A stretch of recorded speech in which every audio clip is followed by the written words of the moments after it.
No. Nothing. I just wanted to say that because you always saying it. So, yo, what's up, y'all? Welcome to the panel. Game 5 tonight.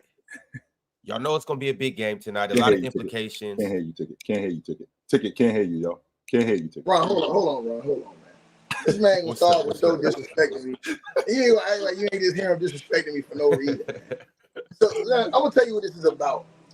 This is about Chilltown. This is about Chilltown's boy getting a handout and get ready to go to another super team because Mark Stein reported this morning that LeBron James is considering taking a pay cut to go with the Suns or the Cavs if they draft Bronny in the first round. We talked about this. I mean, yeah, and his son. How you Bronny and you declining workouts?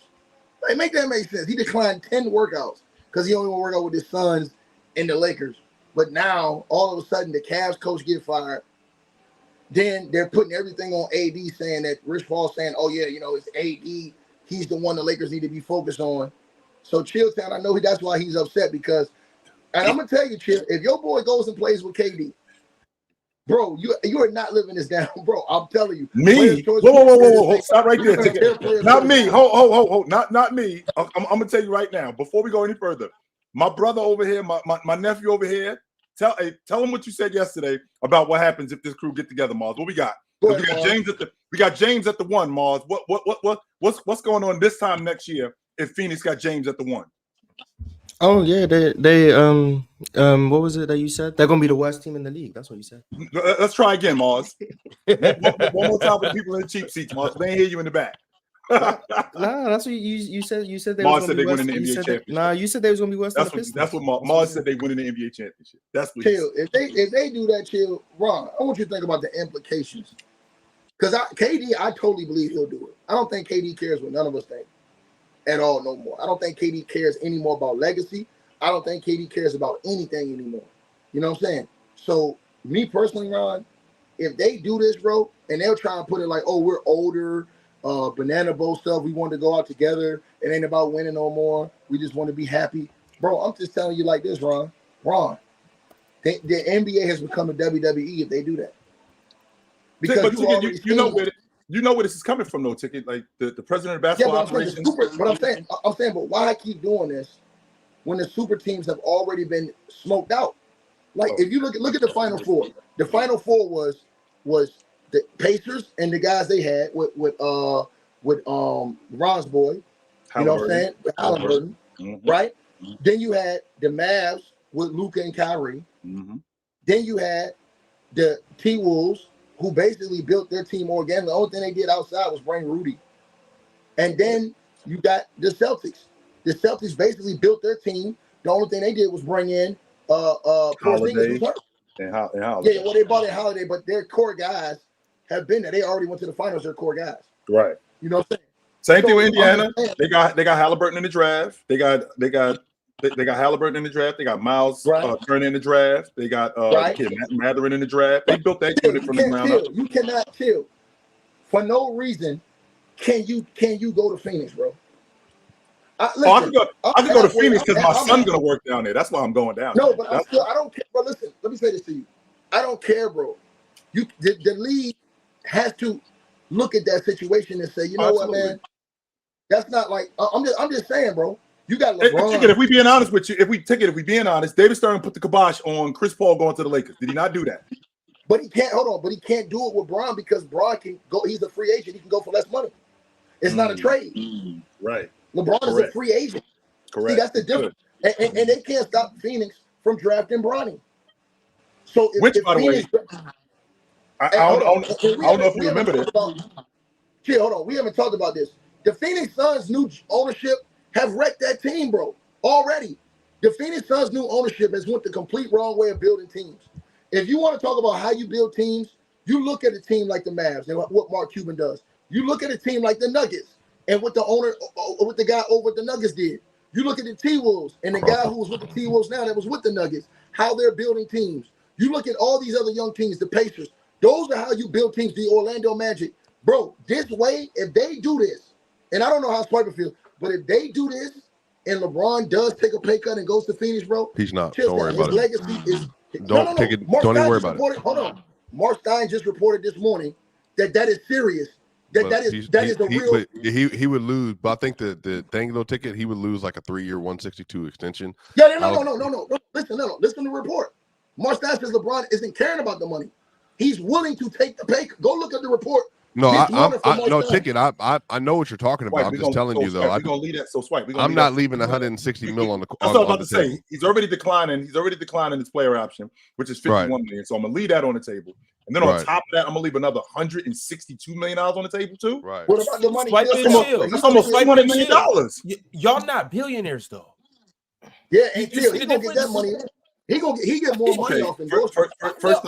I done been on the max contract for 21 years. Okay, first and foremost. No, he didn't. But the max contract when he first went to Miami was $16.5 million. So I don't want to hear that. I lost money playing with. He took less though to go to Miami. Let's be clear about that. I'm getting my money back. He took less though. Why would he do it twice? Not only that, but Ron, like you said, billionaires. There's a reason why they're billionaires. They're some of the cheapest people ever. They ain't trying to throw away money. Rich hey yo, remember in 2000 what was that 2014-15 when Kobe took the 15-16 Kobe had that 2 year $50 million deal. Everybody made a big deal about it because they were like money. Right, and then everybody made a huge deal out of it. Now we talking about giving them 50 a year, 54 a year, bro. I don't, but you know what? But ticket they said on the next Supermax ticket. When Jokic comes back up because of the next TV deal, last year his deal chill $95 million, almost $100 million per that's season. That's insane. Almost $100 million. Now again, that's just the way capitalism works. The owners, could ticket till Mars. Y'all know the owners are making $400 million a year anyway. $500 million a year. You $100 million Swiper. I'm making $500 million. If I'm paying that's what I'm saying. It is what it is, but $95 million. Yeah, but how does that? Let me ask you this though. Let's forget the numbers. Let's say he is willing to take the cut, and he goes to Phoenix with Bronny. How does that work? How does that work with him, Booker, KD, and Beal? How does that work? Okay, so how it works to get so J.R. Smith in the corner. Here's what we're doing, Ticket. So he's now the lead guard, which they were missing. All right, so he's now the lead guard, which they were missing. Book plays better off the basketball, as we know. Bradley Beal also plays better off the basketball, as we know. KD is already at the 4. He already plays the 4 in Phoenix as it is. Nurk is already playing the 5. Now they got Grayson Allen coming off the bench, and they'd have to show up that bench with a bunch of other not mid-level exception guys, but minimum guys. And James is playing the 1. That's the way that's going to work. So hold on. So you guys, so you think that could work, Chilltown, if they did it like you just said it? With James at the 1? I mean, yeah. I don't see why. I don't see why it wouldn't. And the reason why is because I'm thinking. Here's why I don't see why it wouldn't work. Here's the thing, Ticket. James at the 1, being more of a distributor, especially being in his advanced age, having to now 1 play with KD, 2 play with Booker, 3 play with Bradley Beal, plus make Nurkic better, plus playing with another long ball shooter in Grayson Allen. Now I get to do less than what I've had to do. Now don't get me wrong, Ticket. I'm on record saying that James doesn't know how. James doesn't know how not to be the man. But in this particular situation, he would just go back to what he was doing in 2020. I'm gonna be the distributor. I don't have to score 25 a game. I don't have to score 28 a game. I don't have to do that. I got KD over here. I got Book over here. I got Bradley Beal spotting up over here. I'm the distributor. I'm the table setter. That's what I'm doing. Hey, Ticket. Man, it's a sad dude, bro. Ticket, I know really deep down you want to deny this. He's really trying to sell this. He really trying to sell like this can work, bro. Bro, this is sad. Hey, Mars. And when they lose in the first Ticket, round, you know it ain't gonna happen, Ticket. It's not. It isn't. No. Swiper. Well, KD and LeBron, I don't count nothing out with them 2 dudes. LeBron never did that. I don't count nothing. Listen, I never thought that KD would go to the Suns and then bring Bradley. Why would you not think that? I never thought that would happen, bro. No. But when the whole Kyrie thing blew up and the mandate stuff hardened, that was bound to blow up, and they weren't sending him to the East. The Suns just made the most sense because they had Cam Johnson and they had No. I understand that. No. Listen, I'm saying I'm not talking about that. I'm saying I didn't think that they would turn around and then go get Beal with him and Booker. I thought that they would use him and Booker and then the other guys, the role players they had around them. I didn't know, and KD has done this. He has taken what has been great role players. He did it when he went to Brooklyn and traded those guys and when they got James Harden. Like, I think KD could have won a championship like that in Brooklyn with those. What did they trade for in that trade again? They got rid of Allen, got rid of LeVert, got rid of all those dudes. So Allen was a great rim protector. He went to the All-Star game that year, if I'm not mistaken, Mars. So you got rid of all those dudes. You got rid of all those dudes, and it blew up in your face. But James Harden was averaging 24 and 12 before he got hurt. He was like, but still, but they had a deeper team. That would have been a deeper team they had with the Nets. But they were fine when they were healthy. They just fell apart in the second round. So you don't think the Suns would have been better with the guys they had with just KD without KD? Well, KD, Ayton, and CP3 still. Hold on, and what you call it too? Say who else it was, Mars. No, who else on that team, Mars? Oh, you talking about in Brooklyn? Cam Johnson? No. Cam Johnson was in the KD trade. Yeah, Cam Johnson was in the trade. So was McHale. So it would have been Ayton and CP3.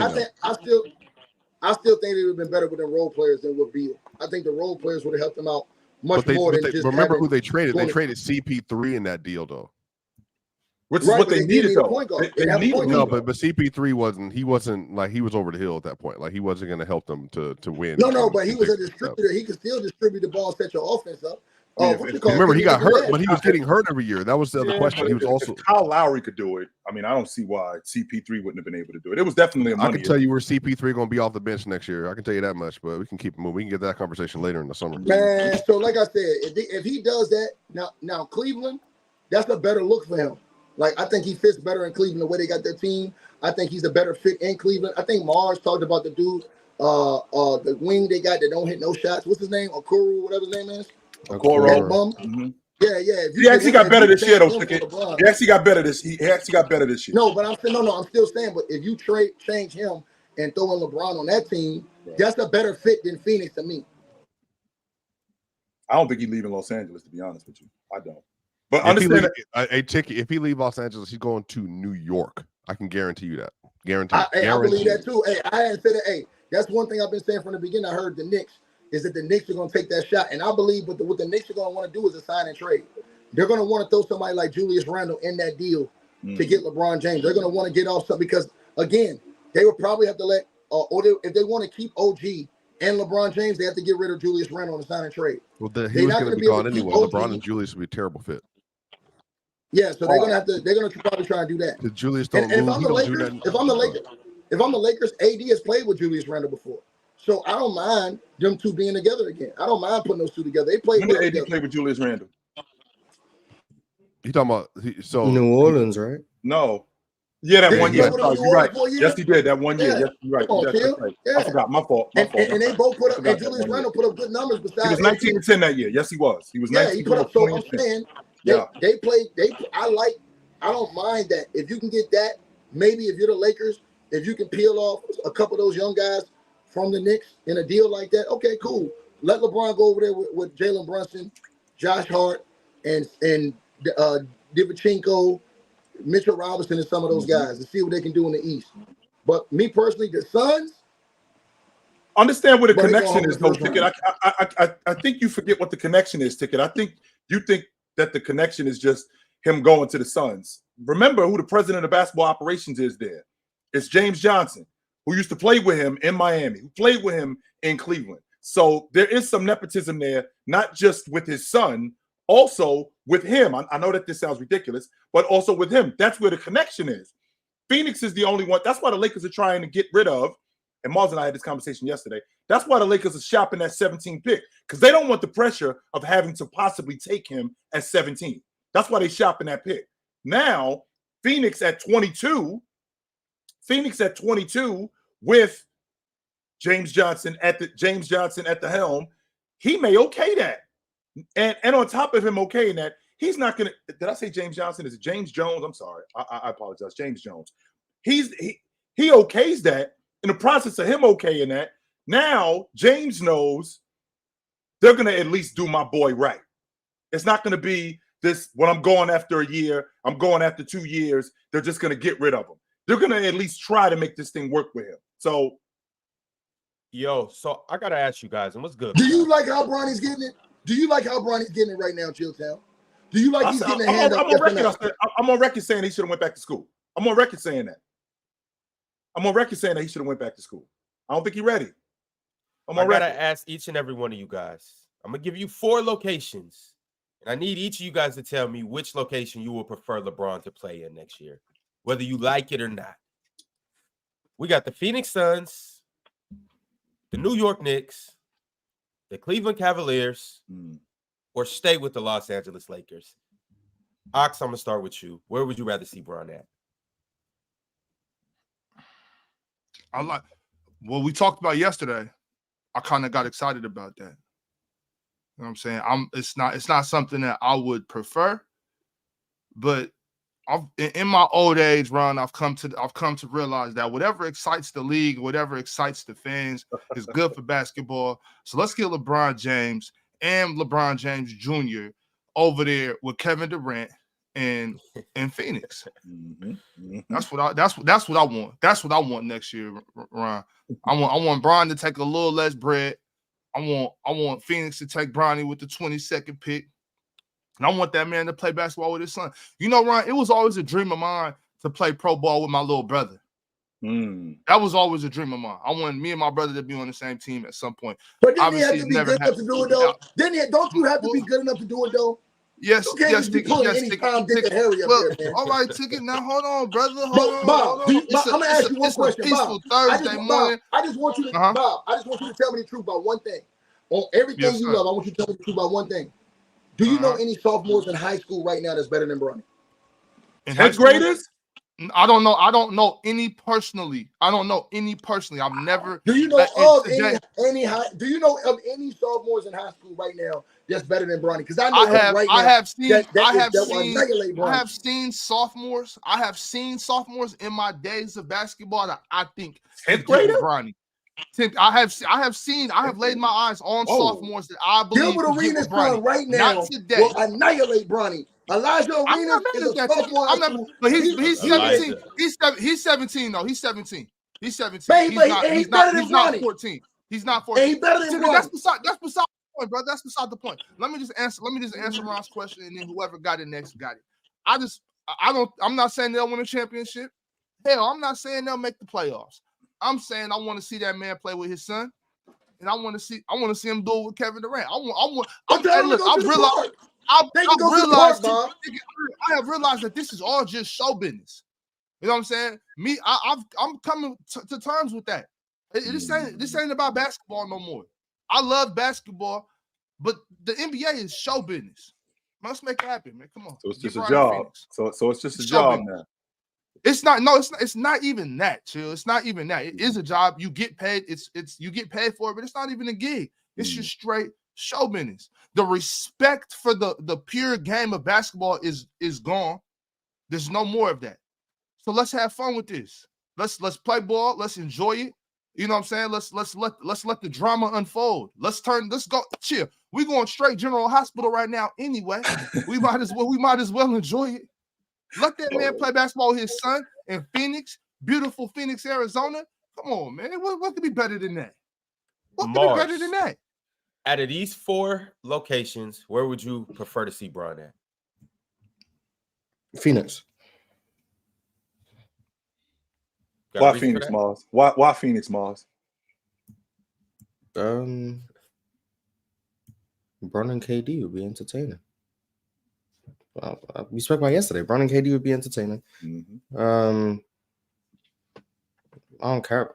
Ideally, he just retires, but I don't care about none of these. So I didn't put in the 5th option. Oh, I don't want him in Houston. Wherever Bronny goes, ideally, that's where I'd want to see LeBron go. So if the Hornets took him, I'd say go over there. I want to see a father and son play on the court together. That's very interesting to me.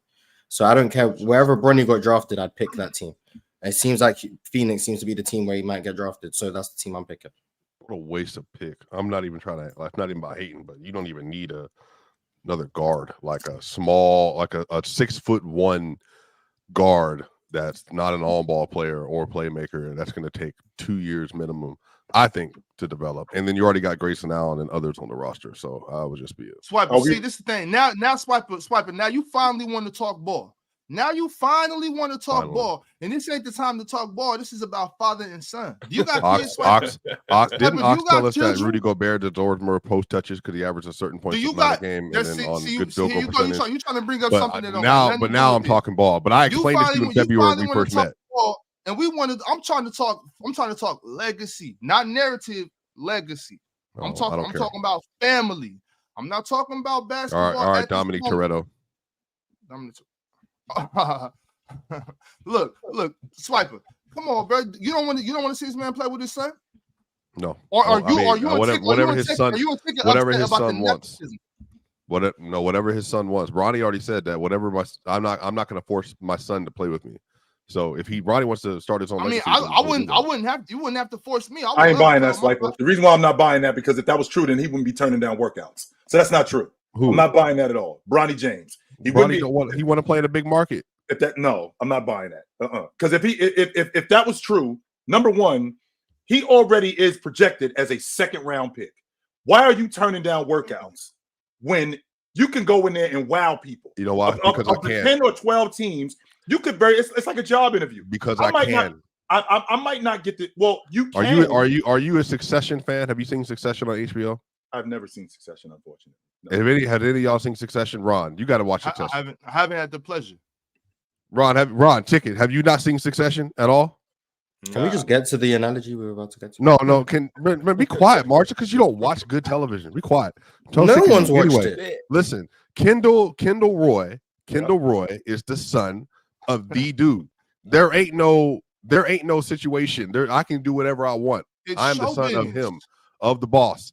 So I will go anywhere I please. And so Kendall literally went to go work for his dad because he could. He turned down any offer, any opportunity, all the job training, all the stuff everybody else had to do.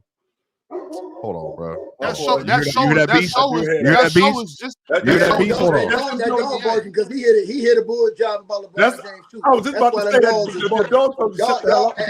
Hey, Bob, I have a real problem with you because you always talk about being competitive and competitive nature, but you sitting up here praising this bull job dog and pony show. You and Mars always talk about let's talk basketball, but you guys are up here pushing bull job narratives because y'all want to see him. If you want to see him play with his son, Bronny's still a hooper, though. He can go to any summer league in America right now and play with Bronny. They can go play the crossover with old boy in Seattle. They can go play. They can go play at the Drew League in LA and Cali. They can go play any league together. Why in the hell do you have to take food out of somebody else's mouth? And Bob, you know how hard people work for these jobs to get in the NBA, bro.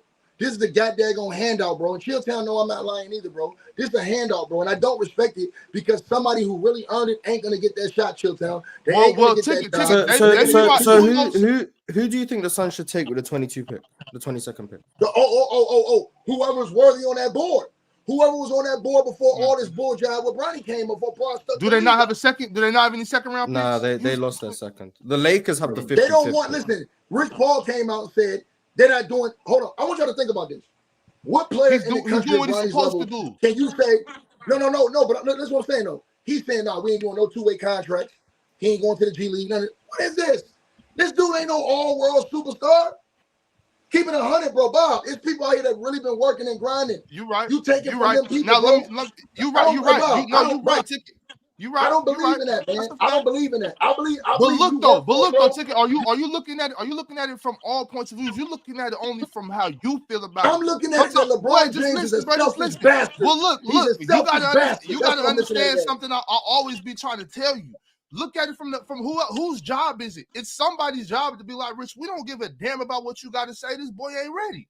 And you don't have to take him. Rich is doing his job. Rich is doing what he's supposed to do, trying to use whatever leverage he may have to get his client the best opportunity possible. And Rich is doing his job. Now the people that Rich is talking to, they got to do their job. Be like, yo, we're not right. Come on, but Bob, here's where the game is screwed though. Stop right there, Bob.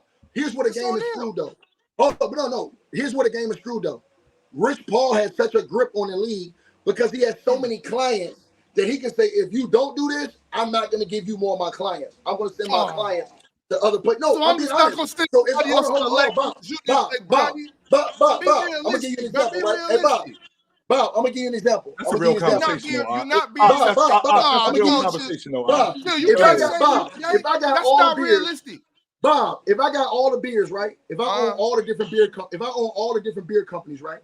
And I tell a store that if you don't buy my beer, I'm gonna shut all your stuff down. So now you ain't gonna be able to sell no beers because guess why? I own damn near all the beer. You got a monopoly. You got a monopoly on the beer. Are you telling that's what LeBron is doing? I knew he was LeBron, man.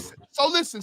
Yo, hey, that's Chill what the Miller LeBron Lite James guy. done. That's what he's Hold done. on. Let's stay focused here. I'm actually Ron's a daiquiri. Heineken. Oh my God. Okay, so Clutch got a monopoly. I'm a ginger beer person. Fever Tree. Keep going, Ox. So Clutch got a monopoly on all the good NBA players, right? So you're telling me the next? Okay. I got that. I picked up that much. So they got a monopoly on all the NBA players. So now on the next big superstar that comes out in free agency, when Rich Paul says, "I'm not sending you to Los Angeles. I'm not sending you to Miami. I'm sending you to Utah because they wouldn't pick LeBron James Jr." How many more clients is Rich Paul gonna get when they get the understanding that the rest of my career, my career earnings are based on LeBron James Jr.? You're telling me that Rich Paul got the nuts to tell the next big superstar, "I'm not sending you there because they didn't do what LeBron James wanted them to do." No, that's he's not gonna it. keep getting clients. That's exactly what you said. Chill. You're trying to be a buffer between me and ignorance, and I appreciate that. But we don't need no buffer right now. You ain't liar, Bob. Brother over here is trying to sell people. You're a liar. Bullshit. Bob, you ain't liar, Bob. You can't do business that way. I'm gonna tell y'all why Bob. No, you can't. No, you can't. Bob is a chill town. Bob is a liar, and I'm gonna tell y'all why Bob is lying. Because Bob know this. Because he played pro basketball, so he know this. First of all, you're a liar, Bob, because you know a couple things about pro basketball. The first thing you know is that agents lie all the time to players, to teams. So the agents, so Bob, you're not talking directly to the teams. Your agent is. So you got to go off whatever your agent tell you. So first of all, you're a liar because you and I both have agents before, so you know what the hell I'm talking about. So if your agent, our team can tell your agent something. Your agent can tell a team something, and you don't even know. Your agent can tell you, "Nah, this team ain't interested in you," and they were. Why you think the guy sued old boy from the Knicks? What's his name was, Swiper? He sued Rich Paul over the situation. What's the skinny big dude's name that used to block shots and play defense? With the Kentucky. Yeah, what's his name? He sued Rich Paul because of the Knicks. And also the other dude got mad at Rich Paul over the contract with the Spurs. Remember when he was supposed to sign with a different team? He was supposed to sign with the Spurs. They already mad at Rich Paul. They're not going to be more mad when they find out. I'm saying because I'm saying Let's stay focused on the NBA. Fellas, hold up. We only got one mic, fellas. Okay, so Bob, this is what I'm saying. So they manipulated. They're saying, not me, that Rich Paul lied to them to manipulate where they went. So he got them turned down from better deals to put them in a worse situation. That's why they sued. Look it up. It's online. I remember this. So all I'm saying to you is this. All I'm saying to you know this. Ron knows this. Chill knows this. And I don't know if Morris knows this or not. So the agents really control everything because players, for the most part, most of them all have agents. So if you don't have an agent, you're talking to the team directly. Damn near every player in the league has an agent pretty much. So they're all so all the agents are the ones directly talking to the teams, not the players. You only come talk to the team when it's time to sign the contract, man. Cut it out, bro. Let me get in here, brother. Toss the rock. Pass the ball, brother. Let me get in here real quick. Tiki, you do realize we're focusing on the NBA right now. We know when a team offers another big guy, we want y'all to come over here. That's going all over the media. Everybody knows about it. There is no secrets like that. Now, the particular details might not be announced to the public, but we know. There is no keeper secrets. There's social media. There's ESPN. There's all these places. So that's a lie. Come on. we all know what's going on now. We don't know the intricate details, but for the, we get it vague enough and we know what's going on. Bro, so, don't know Rich Paul can't keep a secret from Anthony Davis that Miami wants. He can. No, he can't. If Miami wants Anthony Davis, Rich Paul does not have the power to keep that quiet. If Rich Paul is the one that's doing the bull job in between, Miami's upset about that, just like Anthony Davis. Miami's going to let it be known. We wanted AD. Rich Paul didn't. Rich Paul did some whatever he did in the middle. They're going to let that be known. But there is no secrets, and you can't do that. Like that's just bad business, and nobody would do that in this day and age because you can't get away with it anymore. This is not the 60s, 70s, 80s, 90s anymore. You can't just control it. You can't control it like that, bro. It don't work like that. Bro, you're a liar, bro. They do it all the time. The agents and Ron, you know this, so you know. They might, they might mess some things up, but it's not a secret. You just said Rich Paul. You just said Rich Paul got sued by him and her. I'll let you talk. I'm gonna say it to you. You let me talk, but you about to lie. Ron, hold on. Ron, you know I'm not lying. And you need this, Swiper. The agents really control the league, bro. The agents. But there's some agents, that are more powerful than others. So let's start with the beginning of what I was saying. First of all, what LeBron James and Clutch have done is really illegal. Swiper, no, I'm not lying. Ain't no player supposed to have an agency that control players and control the league. That's not supposed to even happen. You're saying CAA and them haven't done that prior to Rich Paul and them? Huh? You're saying what CAA and them were doing was different than what Rich Paul and them are doing now? Well, no, because CAA was already existed before LeBron James. I know. LeBron James saying this has been happening for decades, though. No. This is what I'm saying. No. This is what I said. I said it is illegal for a player in the league to have an agency that monopolizes and controls an agency to where players can say, hold on, let me say this to you. When you said CAA, here's the point I'm going to give you about CAA. CAA had other clients. LeBron wasn't their first client. They had already worked with other players. So first thing I said was all agents. I didn't say just one. But I'm saying in the case of LeBron James, the fact that you have Clutch, which is basically, we know it's LeBron's agency, right? We're going to keep it on it. He doesn't. If we're going to do that, I can't even say nothing, bro. If you just going to sit up here and he does not show my wrong. Does he own Clutch? I'm just gonna give you two Stone Cold Steve that I'm aware of. Two cold ones, and say have a nice day. So I guess for me, and when it comes to that ticket, can I ask you a genuine question? I think the thing about Rich Paul and Maverick and them is that we can all say that the only reason they're there is because LeBron got access and got money, and he said to them, whatever you want to do, this is 15 years ago, whatever y'all want to do, whatever you want to get educated in, I actually remember this, I'll pay for it. And so they just said they wanted to start an agency, they want to start production companies, and then LeBron funded the opportunity for them to go and do that. But Ticket, you remember, what was it, 4 years ago when the agents got mad, they tried to do that racist nonsense and said that you got to have a degree, a 4-year degree from a college and have this so-and-so. That had never happened before. Never happened. Previously. Now you got to get certified, then you got to go to college and all of that nonsense. Right. Yep. And they did that because of Rich Paul and them, to your point, but because they felt like some of the agents felt like LeBron had given these dudes and then they didn't deserve. So I do think they've gotten access because of LeBron, but the problem is it's like that's just the way they came up. The reason I can't come at Clutch, there is no other situation like Clutch because nobody else has ever brought their boys up from Ohio and then said, all right, I got money, I'm eating, so we all go eat now type beat. That's never happened before. So a lot of people have had that their agents or their managers be family members or friends, but we've never seen an agency develop like this. Right. I don't have a problem with what you're saying. What you're saying, the structure of what you're saying is correct. I'm just saying that it's wrong because look how he's monopolized and controlled the league. AD quits in New Orleans, the team that drafted him, puts on a That's All Folks shirt and demands a trade to be with LeBron James the day after he signs the Clutch. So he fires his agent. His agent did everything he could do, get him the maximum. They tried to keep it. Remember. Hold on. So you fired him and you hire Rich Paul, you get moved to the Lakers.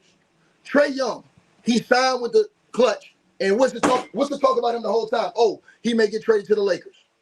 Every Clutch player, every player that went to Clutch, Montrezl Harrell, He was a sixth man of the year. Chilltown. He was supposed to go to Charlotte and sign like an $80 to $100 million deal. Am I lying, Mars? I'm That's a lot of flying. money on the What did he table. do? He went and took a discount, and that discount ended his career. That was the worst decision he took. Wait, he tried to go team up with the Lakers. He was with the Lakers. The year after he won sixth man of the year.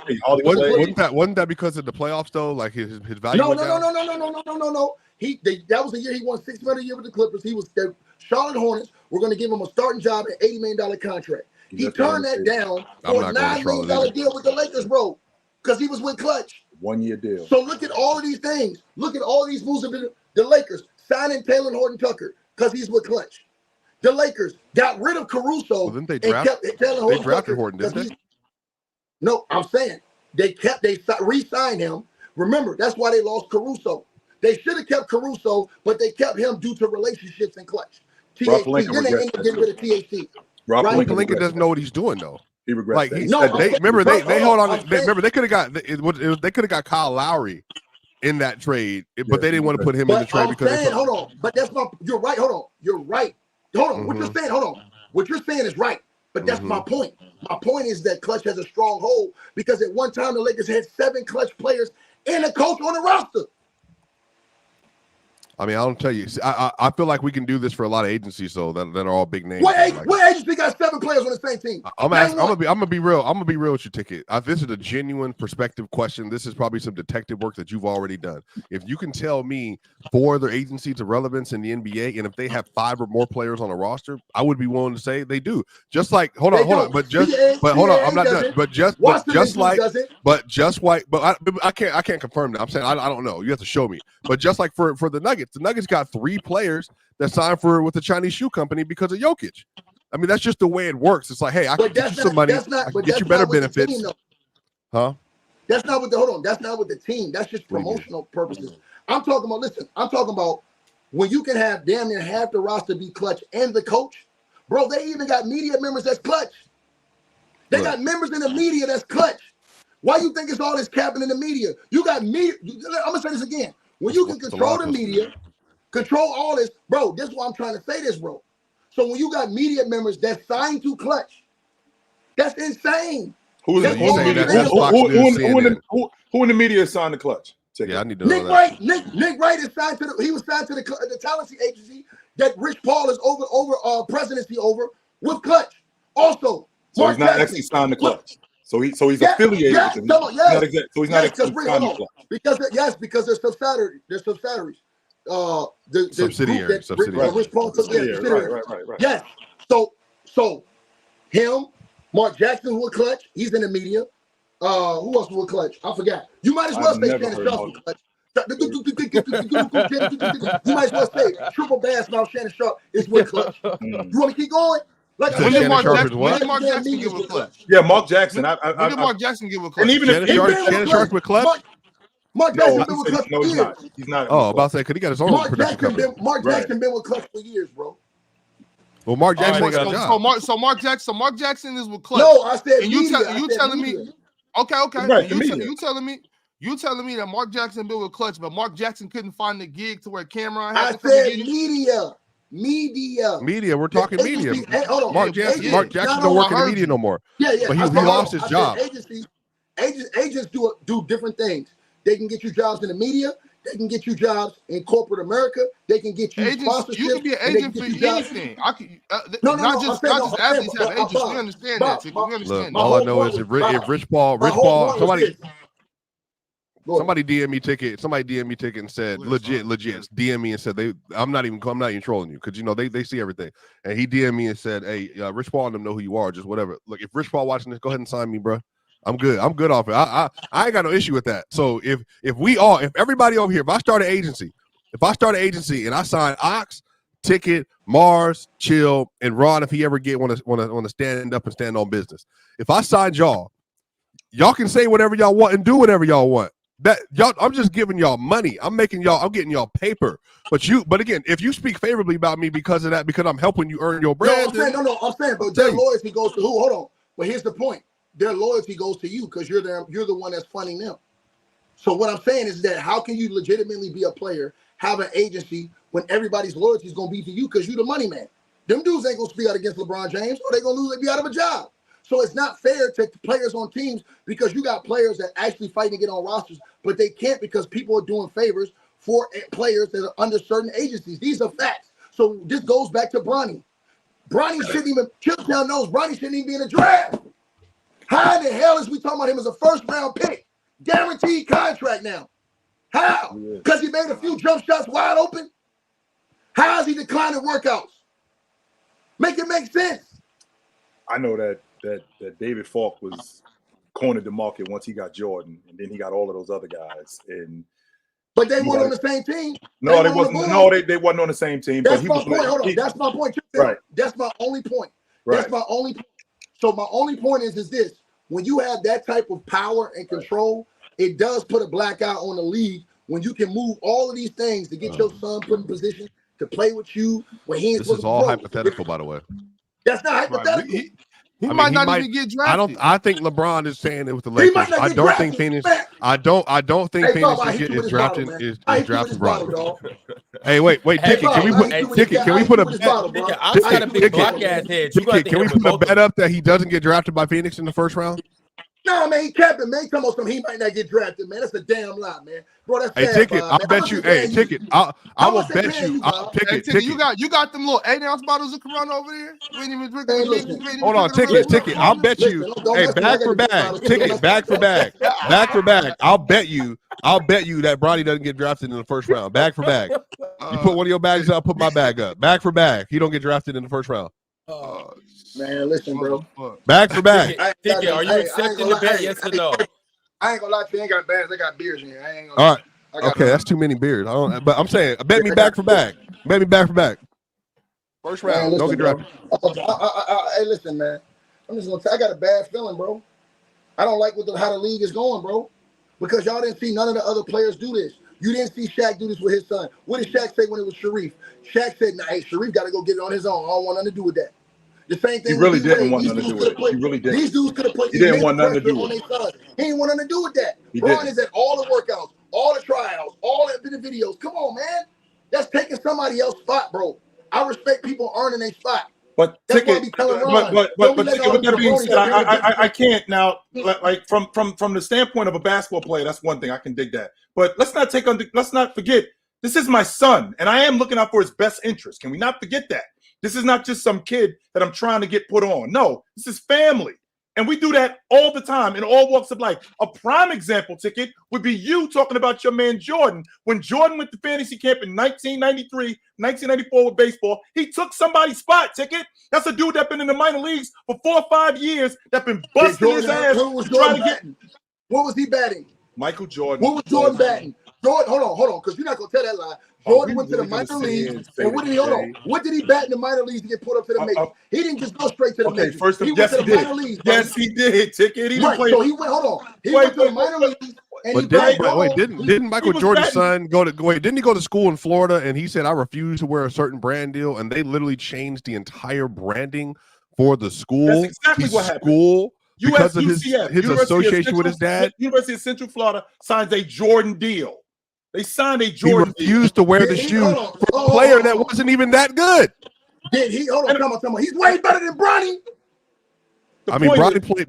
I can't agree with that. No. I can't agree with that, bro. Shut the hell up. He did way better than Bronny. He made the all-league team, Ticket, but that was as a junior. Bronny's young. You don't think Bronny can make the Pac-12 team in 2 years if he stays? I do think that he can do that. I was going to average as a rookie, like 13 or 14 If he goes back, he averaged 8 points. He averaged 8 points a game. And that's fine. And that's fine that he did that. The point is that nepotism goes deep in every play, in every walk of life. Like I just told you about Jordan playing baseball. Ticket, you're not going to sit there and tell us that Jordan in the minor leagues was good. He started seeing curveballs. Jordan was batting 200. I'm not done. Jordan was batting 200. He was batting 200. And the reason why he didn't get called up, because he didn't have enough at-bats, like the guy who would have gotten called up if he gotten invited to fantasy camp, who had been in the minor league system for 3 or 4 years. He would have eventually got called up, but Jordan took that spot. And Jordan took that spot because the owner of the Chicago Bulls is also the owner of the Chicago White Sox, and he did him a solid. That's what happened. And the point is nepotism and quote unquote. Didn't Luke Walton get jobs because of his dad for years? Different opportunities. Hold on, Luke Walton went in there. Hold on, you're not gonna lie. Luke Walton went in as the assistant coach. He was assistant coach. But he got there because he'd walk. Hold on. Rest in peace, Bill Walton. Rest in peace, Bill Walton. I don't know if y'all talking about rest in peace, Bill Walton. Even if he is the assistant coach ticket, it does help that I got this pedigree. I have this background. As opposed what you mean? He took hold on, chill. He took over a team and we gotta move on. Head coach. He took over a team and was undefeated. Ticket, I gotta step in. We gotta move on because I got a lot of members. I got a lot of super chats, and above all, you need help. I just gotta shout out the goofies in the chat and let y'all know that y'all really carrying the load over there. Pause. And y'all clear the whole chat in general. Keep doing your thing. Keep turning up, and we appreciate you guys up here. It's a lot of members in the building right now. A lot of new members. So let me go ahead and shout y'all out. But I gotta shout out the most important. Chill, you gonna like this one. Mars, you're going to love this one. A new member today clocked in, and he goes by the name of drumroll,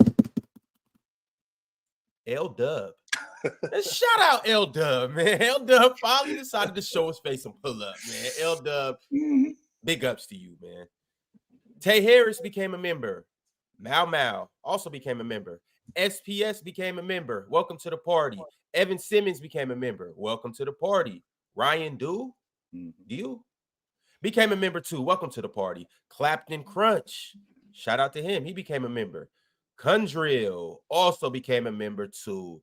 And your guy, Bossman, became a member, man. Shout out to all of those people. Welcome to the party. And then I also got to shout out our one and only Hall of Famer, the first person to actually be introduced into the PC Hall of Fame, King J.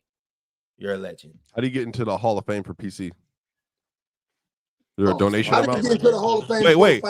Wait, hold on. Hey, Ticket, am I hearing this correctly? Is there a capitalist system at PC that you got to pay your way in the Hall of Fame? That's what it sounds like to me. Hold on. That's what that sounds like. That's nuts. How the hell do you get into the Hall of Fame before the final boss? What? There's a membership? Wait, hold on. What's the membership into the Hall of Fame? 10,000? It's like a country club or a college. You know what I'm saying? Nah, bro. Be a booster. You gotta be a booster. Get your name on the wall. Be a booster. That's crazy. Be a booster. We should have a special hall. We should have a special hall for dudes like Bob, dudes like Chilltown, and dudes like that crazy ass boy running around here on that other show from the logo that goes. Shout out from the logo. Whatever his name is. It doesn't matter what his name is. The Hall of Shame for them bums for all this foolishness they sitting on here spewing every damn day over the airwaves. Capping. You ought to be a damn shame of yourself, Bob. Mr. I work hard for everything I've earned. Your new set myself for what? What did I say? Oh, you talking about that Bronny stuff again? I just wanted to play with his dad. That's it. That's all. I don't care.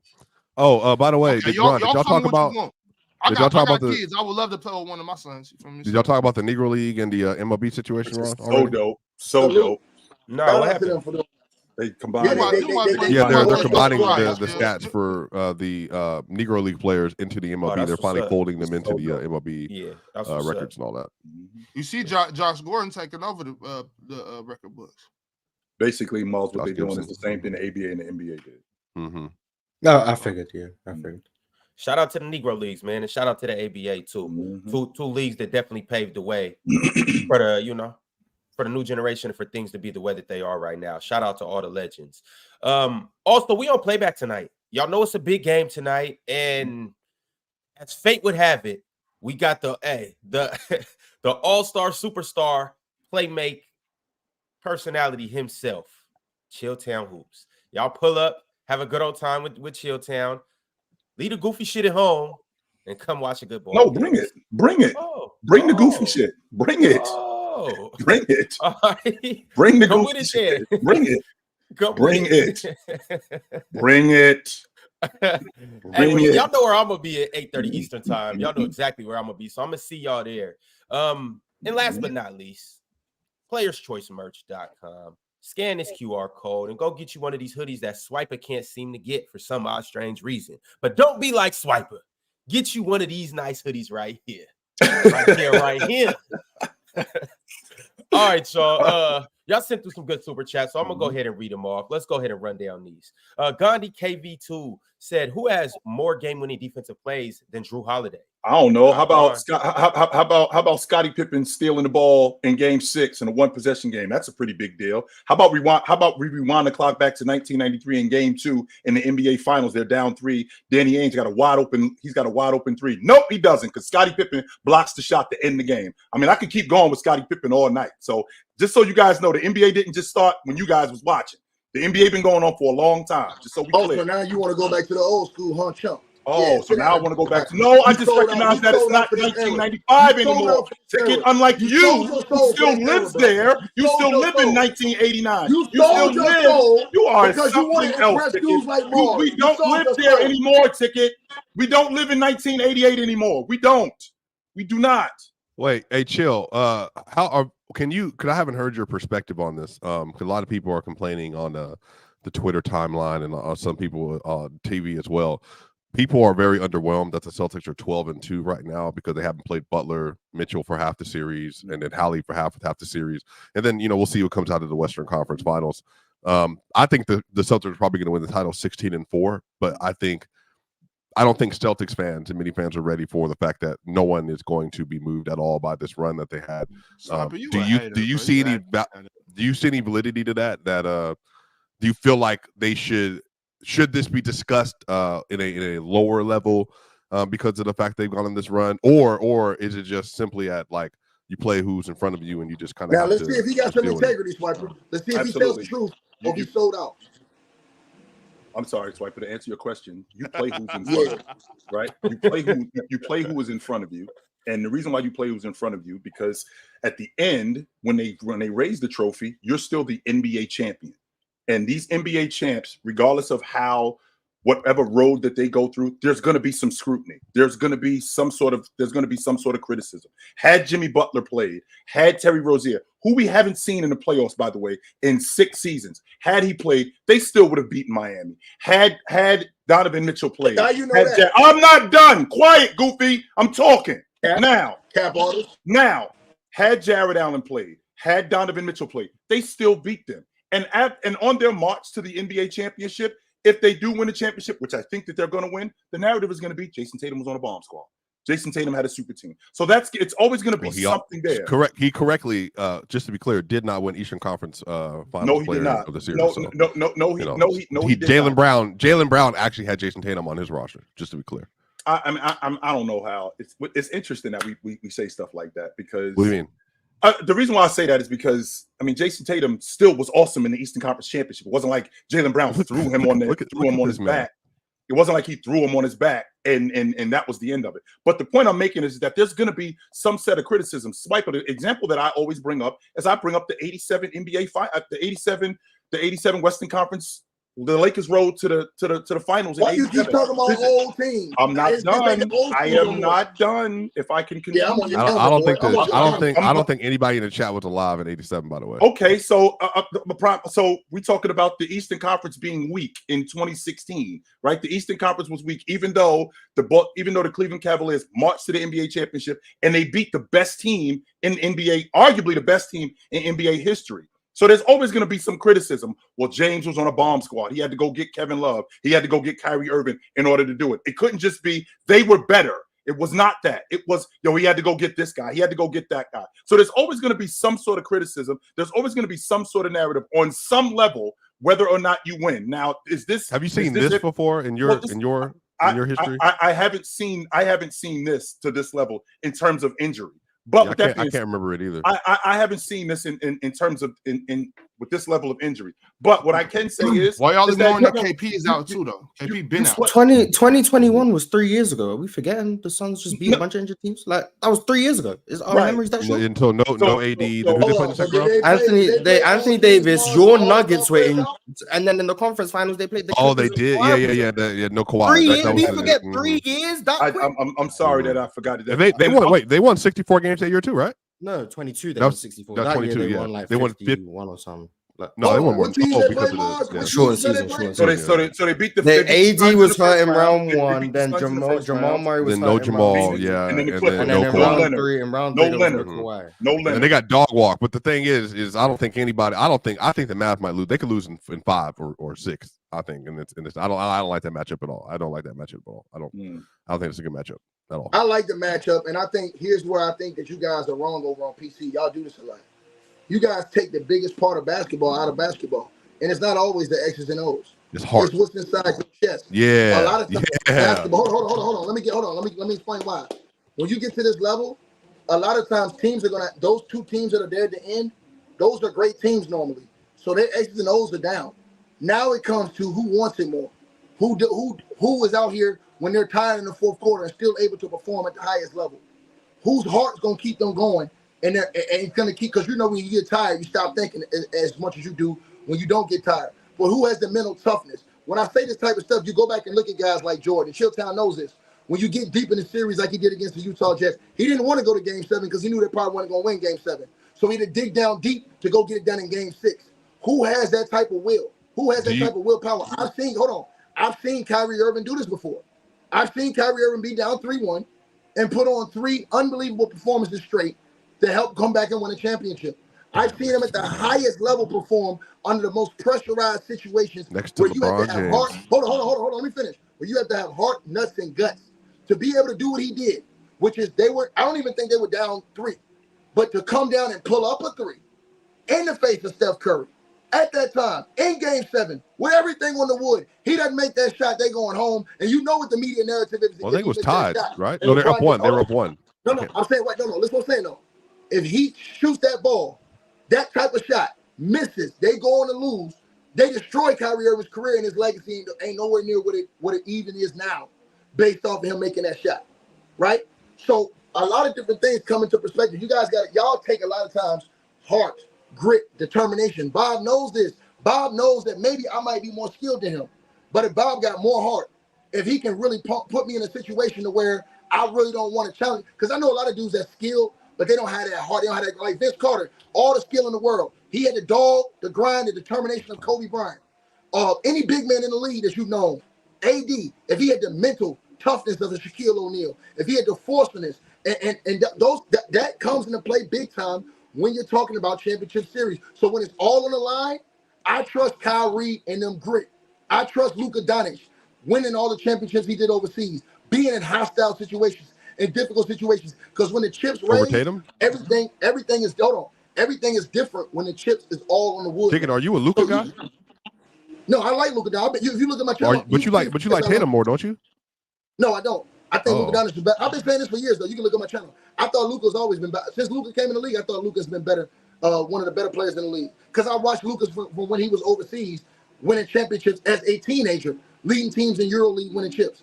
So him going through those experiences, understanding the moment, bro, and then having a guy like Kyrie that's at that level. They ain't got nothing to do with playing versus the Celtics. I'm going to put some on your head. Then they made a move, which we all been seeing making famous around the league. They made great moves at the deadline. Them getting P.J. Washington, who's been playing big, Mars, hitting big threes at certain points in this series and playing big at certain points in the playoffs. Them getting Daniel Gafford, Chilltown. So now when Lively is out, Gafford, look what Gafford's doing defensively, Chilltown. All the block shots, all the shots he's altered. The energy he's I did not think he'd be that. Did he even miss the Chilltown? Did he even miss the shot last game? Did he even miss the shot last game, Chilltown? I don't even think he missed the shot last game. So I'm just saying, when you look at all the energy, the passion, the effort these guys play with, I just can't gonna say, hey, Boston's gonna win because they're more talented. No, because when you get to this level, bro, it's psychological, it's spiritual, it's mental, it's a lot of different things that go into this, man. So it ain't just. But you don't think it matters that everybody on Boston has been there? Everyone's done it, been there and done that? No, because they've been there and got their ass kicked. They don't have that. By who? By who? But I'm saying, but they don't have the heart. They don't. What I'm saying is this: when I look at the Boston Celtics, about the team that beat Dallas. That's no. I'm saying, but that's hold on, but Bob, you know that's regular season. The dynamics have changed now. Like as a team, you know, going deep, you might not be in the same place as you were. No, I'm listening, but no, this is what I'm saying. Nah, they beat him in the Western Conference Finals. They didn't beat Boston. Ticket, you looking at ticket really quickly. Ticket really quickly. Ticket. So you looking at this unit, this Boston Celtic unit? Are you thinking that you're going to see the same guys that you saw 2 years ago? I don't. Yes, I've already seen it. Come on. That's what I'm thinking. Hold on. That's what I'm thinking. That's the difference right there. I've already seen it in the playoffs with this team. They struggle to beat teams that are supposed to blow up, wipe out the court. Hold on. But that got nothing to do with their playing. No, it's the matchup, though. It's the matchup. Do the Mavs, hold on, I'm going to ask you a question, though. Do the Mavs look like the same team now that they were when they played the Celtics in the regular season? No, they don't. No, but that's not the conversation. They got different. Wait a minute, Ticket. Hold on, Ticket. They got different personnel. PJ Washington wasn't on the crew. Not only was PJ Washington not on the crew, Gafford wasn't on the crew. Yeah, that's my point. But they played Boston with PJ Washington and Gafford and lost by like 20. And they got in third. Yeah, they got dog in Boston. They got stomped. I do remember that. No, but I'm saying is that they played them in Boston. When they played them in Boston, they ended up beating them, and that was a different team. This team right now, the cohesiveness on the cohesiveness. They're gonna attack the Mavericks. I've never subscribed to this whole and Ticket can appreciate this. I've never subscribed to the logic of who wants it more. Ticket, just because I'm hungrier than you does not mean that I'm going to eat before you do. That does not mean that. I don't care how. No, it does not. I don't care how hard I go. I don't care how hungry I am. That does not mean that I'm going to eat before you. Just be prepared. Ticket, chill, and swiper. Ticket, chill, and swiper. I got to step in. We got to read these super chats. On top of that, I'm trying to talk about Game 5. We talk about a hypothetical finals. We got to talk about Game 5. And I got some questions about the Celtics. I got to ask you guys. It's happening. Because nothing. Happen first. Put your money on it then. Yeah. Your bag's deep. Yeah. Put your PC check on it. You just put your PC check on it then. I got the Mavs. All right. Well, that's what I'm saying. So it's not hypothetical. What's going on? Gandhi KV2 said, Chilltown be cooking Ticket every day, yo. What the fuck? Chill, you need to chill. Chilling. Hey, the NBA basketball players don't think that. They think Chilltown full of shit. Stay Less with the super chat said, y'all acting like Bronny is the only prospect to ever do this. What other prospects in this draft are you comparing to Bronny to assume he shouldn't be in the league? Who else did it? Name one other guy that was on Bronny's level that did that. Name one other player. One. And I've always said this, and Mars know I'm not lying. And me and Mars got into an argument about this. The Nash's sorry ass shouldn't be in the league. And Mars sat up here and told me, that he got drafted on his own merits. That's what Mars told me. He did. And I thought it was complete hogwash. No, I'm saying, but I thought that was hogwash. Oh, yeah. I said that earlier in the chat. And Mars said that to me. Yeah. So don't tell me I keep the same energy, buddy. His ass should not be in the damn league, period. Super chat from Teddy Hart. He said, I know it's a basketball pod. Just curious of everyone's quick reaction to the MLB, now including the Negro League stats. A certain demographic has been showing their true colors after the announcement. You mean the same people that say that Barry Bonds pre-steroids wasn't already a Hall of Famer, and so therefore it should be disqualified every year ever since? Yeah, I still don't have any respect baseball. For baseball. I don't have any respect for the Baseball Hall of Fame. Man, the man had basically 400 and 400 all basically prior to the allegations, prior to the consumption. And how many? 3 MVPs? 4 prior to that, and everybody made it. He has 6 altogether. Yeah, so he's got 6 of them. I have no respect for the baseball. And I agree, Chilltown. You think they keeping A-Rod out the Hall of Fame? You think they keeping? Come on, bro. I don't agree. There's a lot more guys that cheated that's in there, that's in the Hall of Fame, bro. So I like I said before, man. Again, I agree with what Swiper just said. Barry Bonds had Hall of Fame numbers before he started looking like Hulk Hogan. How is the all-time leading scorer in the NBA not in the Hall of Fame? Can anybody explain that? How was the all-time leading rebounder in NBA history not in the Hall of Fame? LeBron is the same. How was that possible? Because that's what's going on in baseball. To be fair, the leading scorer in the 1980s in the NBA, the only player to ever lead a decade in scoring and not be in the Hall of Fame. There's only one player.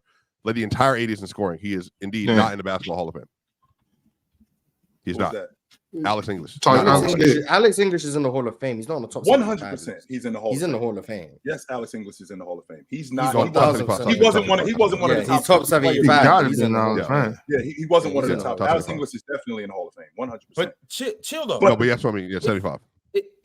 If for some odd, strange reason the allegations was to be true and we were to figure out that LeBron's been on PEDs for all these years, who cares? Would he go into the Hall of Fame? Because that's the case though. Yeah, no. Where's this coming from? I want to hear this. I'm talking about these MLB players. Like it's known that they did steroids. That's the reason why they get kept out of the Hall of Fame. It's not. And it's crazy because steroids was good for baseball. Not only was it good for baseball, they built their foundation on it. Mark, yeah, the year, yeah, bring steroids back to baseball. There was a 3-year period. That 2-year run that Mark McGwire, Sammy Sosa, and then Barry Bonds. That run they had saved the MLB, and it was all due to steroids. Like I tuned in to every late game, Cardinals and Cubs game, to see who's going to win that record as a child.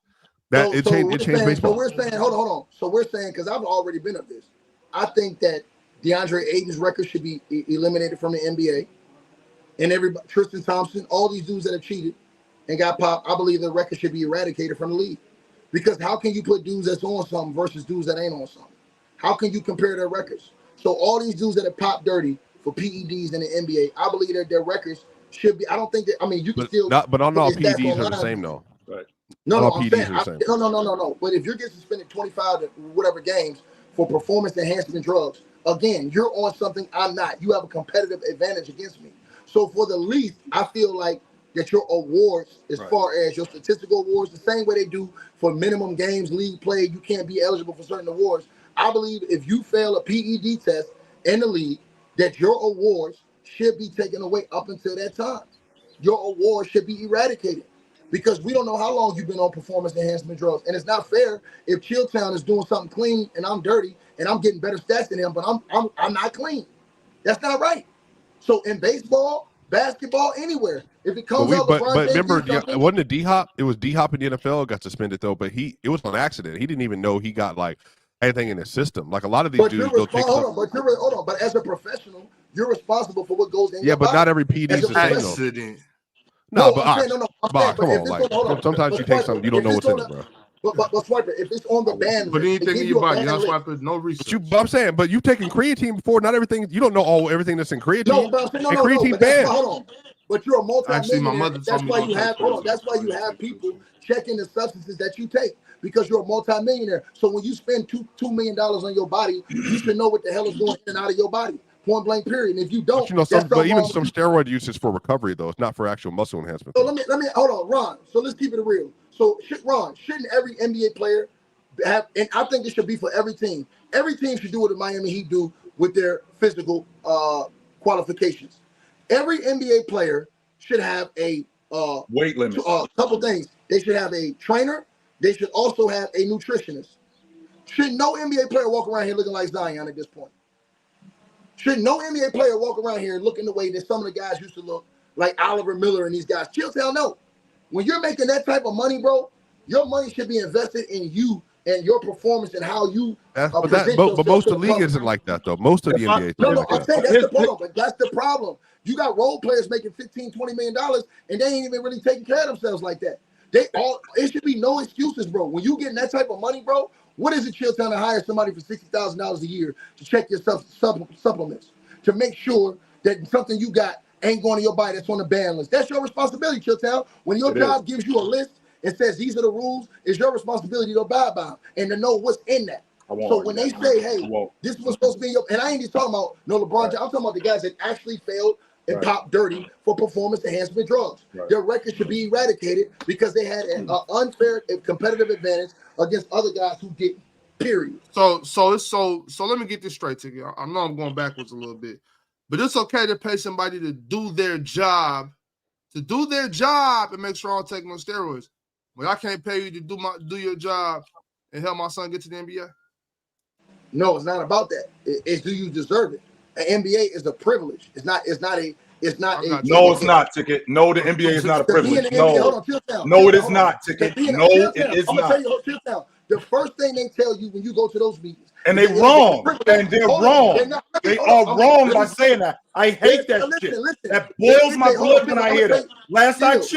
Last I checked, somebody told you about me. And the reason why they told you about me is because of the work that I put in. And the work that I put in has given me the right to be here. Don't tell me that I'm privileged to be here. I worked my ass off to get here. I am not privileged to be here. I am not in a privileged position. I have a right to be here. Don't do that, listen man. To why they're right. No, don't do that. Right.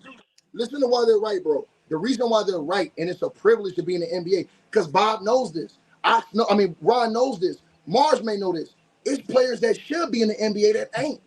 So the guys that are in the NBA definitely are privileged. Because Ron, you know guys right now that you say Shaq has come on here and told us, dog, it's dudes overseas right now that should be in the NBA. Right. It's dudes over in EuroLeague. So it's definitely a privilege to be in the NBA because it's guys that deserve to be in there that aren't in there. Right. So that is why it is a privilege to be and I may have gotten, don't get me wrong, Ticket, I may have gotten lucky with some things, but don't take away from the fact that I worked my ass off to get here. Don't take that away from me. A lot of guys don't take that away from me. I worked my ass. I'm not as good as this guy in terms of talent. So I had to do the other stuff in order to get here. I had to do that. All right, so I gotta get back to these chats. My man Toxic Key became a member today. Shout out to him. And Trevor Smith, they both joined the show. Dub Trevor Smith and Dub Toxic Key. Oh, and Kendall Daniels as well. Shout out to Kendall Daniels. Appreciate y'all for becoming members. James Ron, is it a privilege? Ron, is it a privilege to be on PC?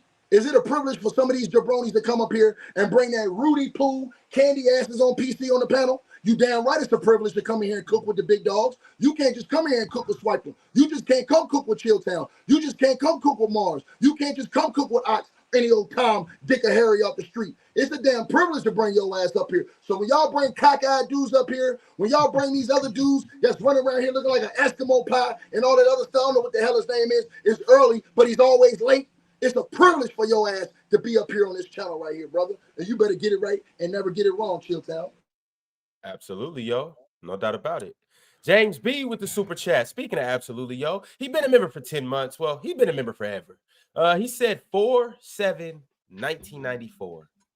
Jordan win against the Cubs in the MLB. April 7th, 1994. What was the stats that game? Mars. All right, my bad. Let me get back to the super chat. Marcus from Hey, hold on. He said, hey, Ron, hold on. He said it's been a privilege for me. Hey, boy, I came into this mall full 100 grand strong. 9 to be exact. From grinding G.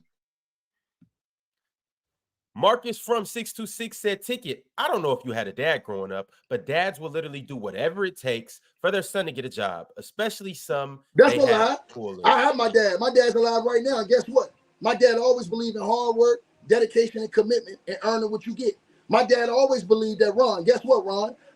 Instead of me giving you the fish, which is what LeBron James is doing to Bronny, I'm going to teach you how to fish so you can feed your family and teach everybody else how to fish. If I feed you my whole life, you ain't never going to learn how to feed yourself. So when I'm going off this world, then what the hell you going to do? You used to me feeding you the whole time. No, that's why I love what Shaq did. He told his son Sharif, I ain't finna give you no handout. Get your ass out there and work on it your own. And that's going to teach him how to come and really go grind to get it. So when he get it, he'll appreciate it and be able to teach it to his kids. It ain't no handouts. The term is he teaching his son. He teaching his son you can use your name in this basketball community and get on. He's teaching him how to play a different game. That's all. The politics of basketball. I'm ashamed of you, Ox. Ron, where you find Ox at, man? I'll be ashamed of myself sometime, but right now is not one of the times. You should be ashamed of yourself that damn day we was up here with Ron and you pulled that damn chicken out your pocket. The hell wrong with you? Hey, that day, that day I was proud of myself that day because I was forward thinking. This dude had a wing in his pocket. I was forward thinking, Chill. I was proud of myself. That's W preparation. No, keep the chicken on you. That way, I don't got to exit out of here and go back to the kitchen. I could just wow. This dude W preparation. He had a chicken. W preparation. Did the cleaners get the grease stains out that soup? The inside still got some grease stains, but it's the inside. I ain't tripping. Okay. You can't see it. No doubt. You can't see it. I'll stay with some chicken on me. Big said Mark Jackson is not represented by Clutch, nor is Shannon. nor has Shannon been represented, nor is Shannon been represented by Fritz for 20 plus years. This TMZ or basketball talk? Excuse me. First of all, I said that Shannon Sharp may as well be signing Clutch the way his ass be capping. And if you look it up, Mark Jackson is, Sham Shariana is affiliated with Clutch. All these dudes are. Cut it out. All you got to do is go to Clutch's website and look at their subsidiary. And Clutch's website, they got a lot of clients, media personnel, and everything. You go look it up. So sit down and shut the hell up when you're talking to the final boss, boy. The hell wrong with you? $25 super chat from Jake Fashion. He said, do you think Stephen Curry is a generational talent, or do generational talents revolve around physical features like Wemby and LeBron? Steph Curry is generational, boy. You ain't seen nobody else doing that. How many other people you seen doing it like Steph Curry was doing it? So they all generational in their own way. Hey, listen, me and Swipe will get into it about Jokic all the time. Jokic is generational. You know why? How many big men you see doing the shit Jokic doing? Not a lot. You ain't see a lot of big men doing it, putting the push at his size, pushing the ball, passing the ball the way he passed it, able to score, able to hit shots from the outside. He's generational too. So, I mean, if you don't see a lot of it, that's generational. I'm generational. You don't see a lot of tickets running around. You see a lot of wannabe me's running around here. I'm generational.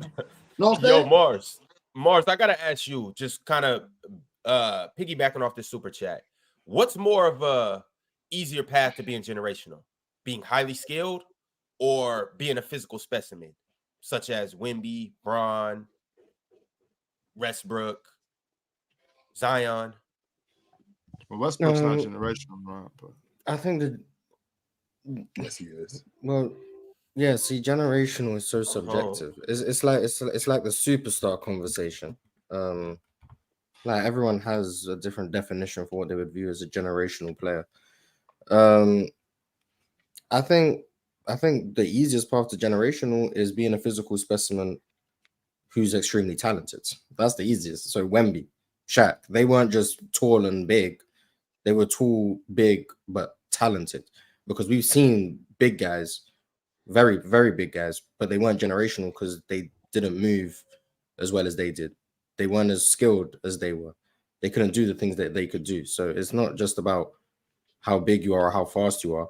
It's about the skill set. I think it's easier to be generational if your measurables match up with your skill level. Like it's harder for Steph to be generational than it is for Shaq, in my opinion. Because being 6'2" and generational is, I think, a difficult thing to be. So I'd say that's harder.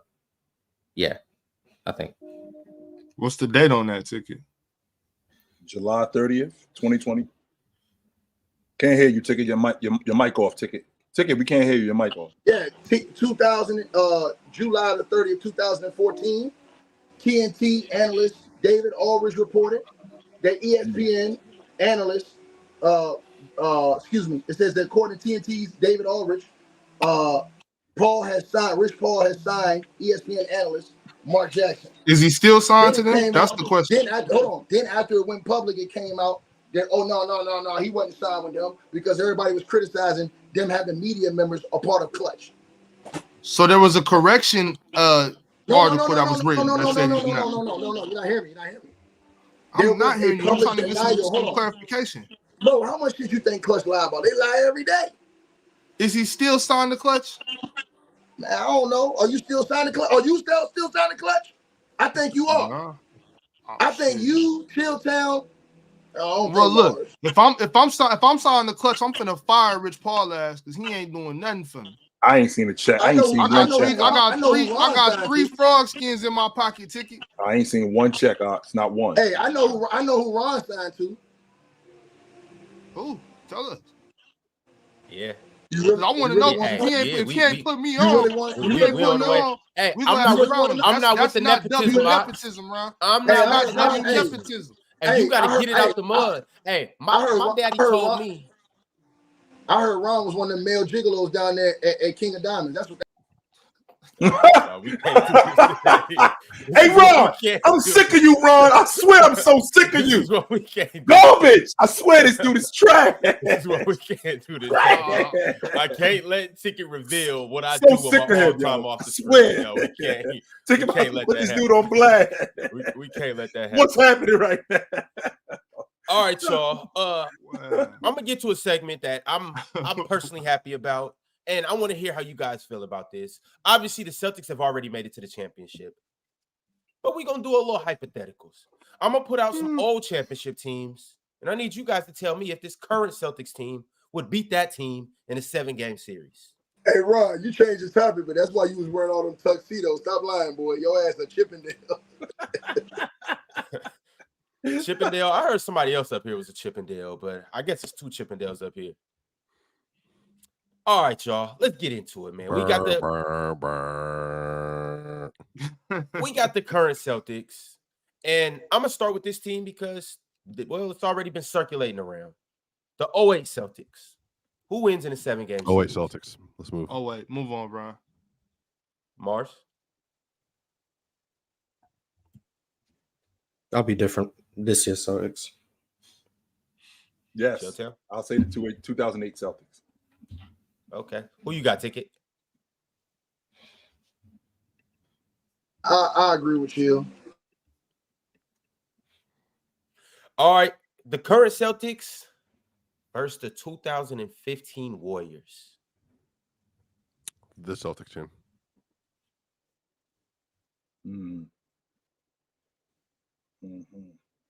Just a pretty big. You picked the current Celtics, Weber? Over 14-15 Warriors. Man, I ain't picking them over no Warriors. After what I seen Steph Curry do to them, I'm not picking that was Steph in 22, though. It's different stuff. That was a way older Steph. That was a way more mature Steph. That was a way better Steph But Curry. they had a great.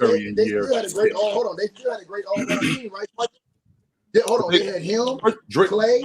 Yeah. Who else on that team? team? Harrison Barnes, Draymond Green, Right. Andrew Bogut, Andre Iguodala. I'm picking them over Boston.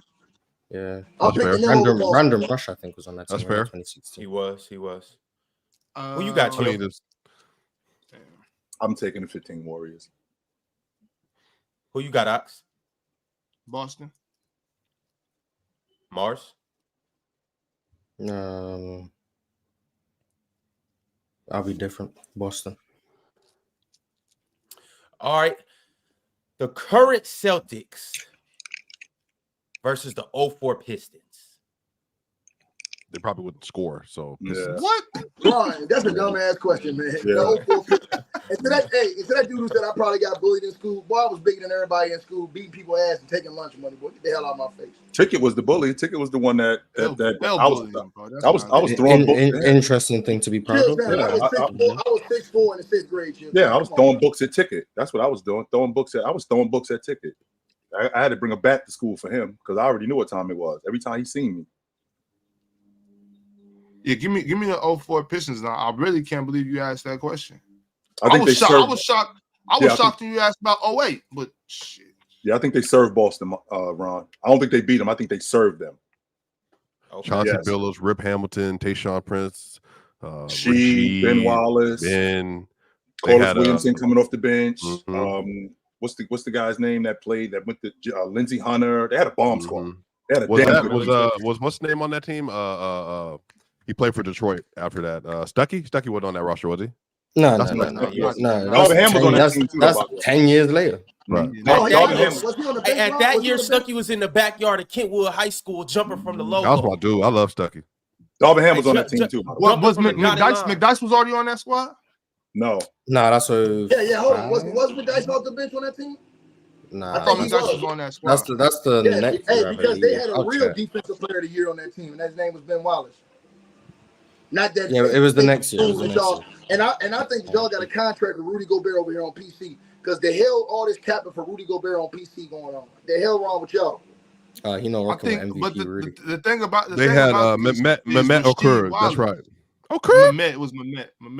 But Rasheed, I fear that Jason Tatum gets matched up with Rasheed Wallace, and that's where it gets ugly That gets ugly for Tatum. Sorry to say it, chill, but I don't like that. That's ugly. I don't like that matchup at all. I'm not gonna lie. I don't. Rasheed Wallace in this era. Yeah, I don't like that Horford matchup gonna have at to all. start. Like Rasheed Wallace, if he played right now, Ron, and Yeah, I like love Al Horford. I love Al Horford, but this version of Al Horford better stay far away from Rasheed Wallace.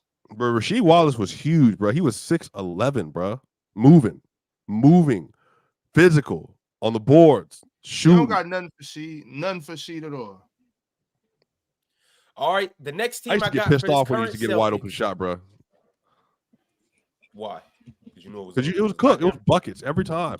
That little high release right up top, couldn't get to it. Shout out Sheed, man. Shout out Sheed. Adam West talking Tingus Pingus cooking that team. All right, y'all. We got the current Celtics, 2024 Celtics versus the 2012 Oklahoma City Thunder. No, the first team that lost. I'm taking Boston over them. I think you could take Russell Westbrook out of this. I think Jrue Holiday could take Russell Westbrook out of this series. Completely out of it. Yes, I think he can take him out of this series. You doing too much, man. I thought he was generational. You're right there. He is generational. You're right there. Taking him out. He was in year 3. Russ might take himself out. He was in year 5. No, he showed up in 2009. 08, 09, 9, 10, 10, 11, 4. Year 4. Year 4. My fault. I'm sorry. Whoops. Wait, what? I mean, I got KD Boston. was year 5. Yeah, I got KD was Boston. year 5. They were 47-19 that year. Yeah, lockout. Yeah, I forgot about that. Thunder were a good team. Serge, James, Kevin, Nick Collins was my guy out of Kansas. Never got enough respect. Thabo. Thabo. What's wrong with Thabo? No, I mean it's cool. It's a cool roster. I got Boston though for sure. Nobody got OKC? I'll be different. I'll go OKC. I'll take OKC. Yeah, I got OKC. Oh, never mind. I'll put Boston. I gotta take OKC. I'll go Boston. All right. You're a sad dude, bro. I'm just picking the answer that everyone else isn't picking. Like I picked the Celtics against the Pistons. I'm just picking. Or do the Lakers. Do the Lakers so we can see what ticket says. Which Lakers? Both of them. Was both the second? What, the second 2020 and 2010. Yeah, those two, not the 001s. That's current Celtics versus the 2020 Lakers. Who y'all rocking with? Lakers. Yeah, Lakers. Peak Bron, still best player in the world. AD shooting magnificent the entire run. Defense was incredible. Caruso, KCP, Kuzma, Rondo off the bench with Dwight Howard, with JaVale McGee. Yeah, they were tough. That would come down because they're pretty. If you think about from a talent standpoint, it's not that big of a gap. You better not. I'm not done, Swipe. If you give me a minute, just give me a second. They're pretty similar in terms of talent, but I feel like that series would come down to my best player is better than your best player, and James is better than Tatum.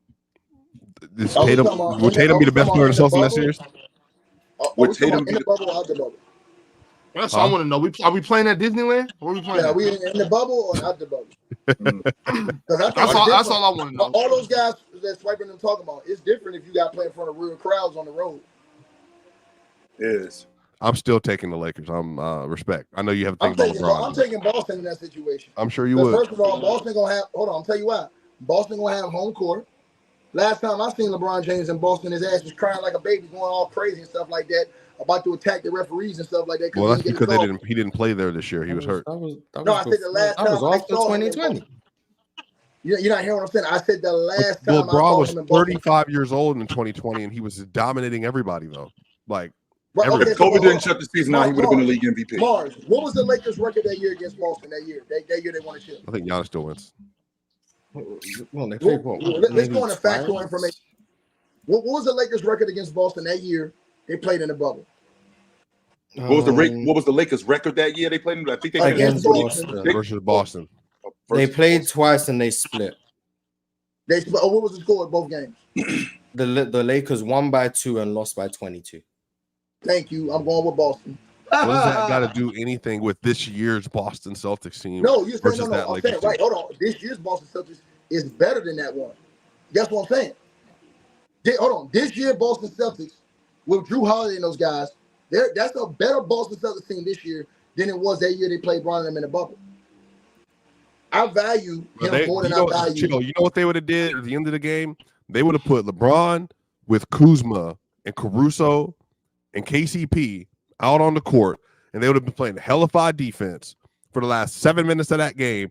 And literally, Tatum, Brown, Horford, whoever, they're getting dominated by LeBron, going to the rim the entire rest of that game. And then his pull-up shooting was there too. And I'm just saying, chill. Tatum and Brown are not dealing with LeBron at that point. They're not dealing with LeBron at that point. I think that Laker team was on their way to winning 60-plus games that year before COVID shut the season down. I think James would have won the league MVP had COVID not shut the season down. Anthony Davis was playing at an all-time high in the bubble, and they had a great defense. I think they were a top 5 defense that year. As good as Boston, I think they're the best. As good as Boston's defense is, and as talented as Boston is, I feel like this series would have come down to my best player is better than your best player, and it would have been James better than Jason Tatum. Yeah, shooters too. Remember KCP could hit the whole Well, run. they got that too. Like I said, from a talent standpoint, I don't feel like there was Kuzma was good. Yeah, I don't really. If they didn't blow that team up, chill. If they didn't blow that team up, I don't think that they were that far away from winning it again. All right, y'all. And last but not least, I got the Celtics versus the 2019 Raptors. Raptors. I think I'm taking the Raptors. That defense was hellified again. That's another Marc Gasol, Ibaka masterclass. I'm taking the Celtics in that series. The 24 Celtics. Fred VanVleet, was that the first baby? That was that baby on the way, Fred VanVleet? Yes. Yeah. I don't know. No. That was in 20. That was his All-Star year, I think. Yeah. Okay. Yeah, I think I'm taking the Raptors. Kawhi was Michael Apex Porter Jr. too. brother on the team? Was Michael Porter Jr. brother on that team? No, he wasn't in the league. No, he was still in high school. Okay, well then I'm betting against him then. No, excuse me, I'm betting for him. I'm betting for the Raptors. If Michael Porter Jr. brother was on that team, I'm betting against him because his ass would have tried to fold the game. I think in 2019 he might have been maybe 15 years old. Big Ox, who you got? He probably was better than Bronny then. 2019 Raptors. I'll probably go with the Raptors. All right. Sure enough. All right, y'all. I got a couple super chats, and then we're going to go ahead and talk about this game 5. Drink More Water shot through a super chat. He said, using your definition, who are the generational talents in the league today? And is this the most generational talent that have been in the league at once? I feel like we are cheapening the definition of generational talent. I mean, it just depends. Like, you think John Morant's a generational talent? No, that's probably like. No, I absolutely do not think he's a generational talent. Yes, because ain't too many guys doing with John Morant. Who? Him, Derrick Rose, and first of all, that's Steve Francis. Well, first of all, what is Robert? What is generate? Wow, no, we're not. Kevin Johnson. What is naming that black point guards? My bad. I thought that's what does generational talent mean? Because when I think about generational talent, and I'm going to let you answer that, Swiper. What do you classify as a generational talent? Same way with dominance. I think a generational talent is a player who's able to put together physical capability, skill, and IQ, and they're able to transcend the game of basketball in ways that you are not going to see on a continual basis from any other player, and they do this over the course of a stretch of time. I think Kobe, Shaq, Duncan, Dirk, Garnett, those are generational talents in 2000s. Sure. 2010s, LeBron, Steph, Harden, Durant, and even Kawhi at his apex. Generational talents. I think Giannis, Embiid, Luka, Jokic, 2020s, maybe SGA or whatever. I just think when you're Wemby. But again, I think when you're just going and who said Luke? Who? He said Wemby. Wemby. I'm just saying Wemby just got right. Wemby, and then I think Zion. I think Ja Morant. I think Ant. Like those. Well, not Ant. I'm just saying these are players that have like the archetype to be able to put together like skill and physicality, right, to like do these things that almost nobody else can do. And if they could, very few players could across the board. I think we have more of those now because the humans are evolving, and as humans evolve, we're getting bigger, more athletic, more explosive. So I think that's more so what it comes down to. When I think about generational talent, I think about a guy who we don't see a lot of this. We only see a few of these throughout a generation. We don't see 6, 7, 8 of these. We only see 1 or 2 of these. So, for example, you just brought up the 2010s, when you brought up James, when you brought up Kevin Durant, right? When you brought up Kawhi Leonard. I think Russell Westbrook is a generational talent. I don't think that there was many guys. Rose too. Yeah, I don't think that there's many guys that you see that are like that. Easily, Well, and when you talk about Michael Beasley, Mars, the difference is you just brought it up not too long ago. Just like a guy who looks fantastic. Well, it has to correlate with the talent. As good as Michael Beasley was as a talent, it didn't translate. He didn't turn out to be what you thought he was going to be. As good as. But there's a difference between talent and production. Right, and that's you can the be point. a generational talent and then not work, but you're still a generational talent. I'm not sure about this generational stuff, man. I'm just not. You say D Rose, I think there's a difference between generational B player and generational talent. You know? That's my thing. Talent wise, you say D Rose, I say B Diddy. You say Russell Westbrook, I say Isaiah Ryder. You know, Isaiah Ryder. But yeah, I think there's a difference between generational talent and generational player. Hold up right quick though, Mars. Can you expand on that? Bo Outlaw. Put Bo Outlaw on the roster then. For real, yo. Mars, what's the difference between generational? I think I know where Mars is going with this. A generational player is someone who you can either exceed like your projection and become better than anyone ever thought. A Jokic type player, a Jokic. I don't know any other one who exceeded it to that degree. Steph Curry to a lesser degree. Right. Like you become generational because of what you did, because of what you've done, changed the way we view the game, for example. That's a generational player. Right. A generational talent is someone who you look at them and they have all the skills and all the physical tools of something that looks special. Generational player, a generational talent, Kevin Durant, LeBron James, Shaq. Those are the ones that like worked out. And then like you might have some ones that maybe didn't work out as well. I think you could argue Greg Oden was generational. Mm-hmm. Anthony Davis, I think, was generational. Whether or not you think he worked out or not is for another discussion. But I think Anthony Davis was generational. Right. Zion, I think, was probably generational. Wemby is definitely Wemby's a generational talent. If it doesn't work out, I'm still going to be calling him generational 20 years from now. If Wemby, for whatever reason, injuries or whatever the case, it doesn't pan out, I hope it does, I'm still going to say Wemby was a generational talent. Sure. Because I think it would be revisionist history to say otherwise, in my opinion. That's just a difficult. It's not a difficult. Dwight Howard, generational talent. Yeah, that's what I'm saying. But that's to chill. Like, just go through the drafts in your lifetime. At the top of the draft, you could say every 3 or 4 years there was a dude that was. Well, if that's the case, then you had the goods. That's essentially what Mars is saying. It just didn't work out. Yeah, right. You had talent doesn't always lead to production. So you were as a generational player and a generational talent. Those two things are not the same. Like I think Kobe and T-Mac were both generational talents. Kobe was a generational player. T-Mac wasn't. No disrespect to T-Mac. No disrespect, but I think that's fair. Maybe I'm wrong, but I think Vince Carter was probably a generational talent. I don't think he was a generational player.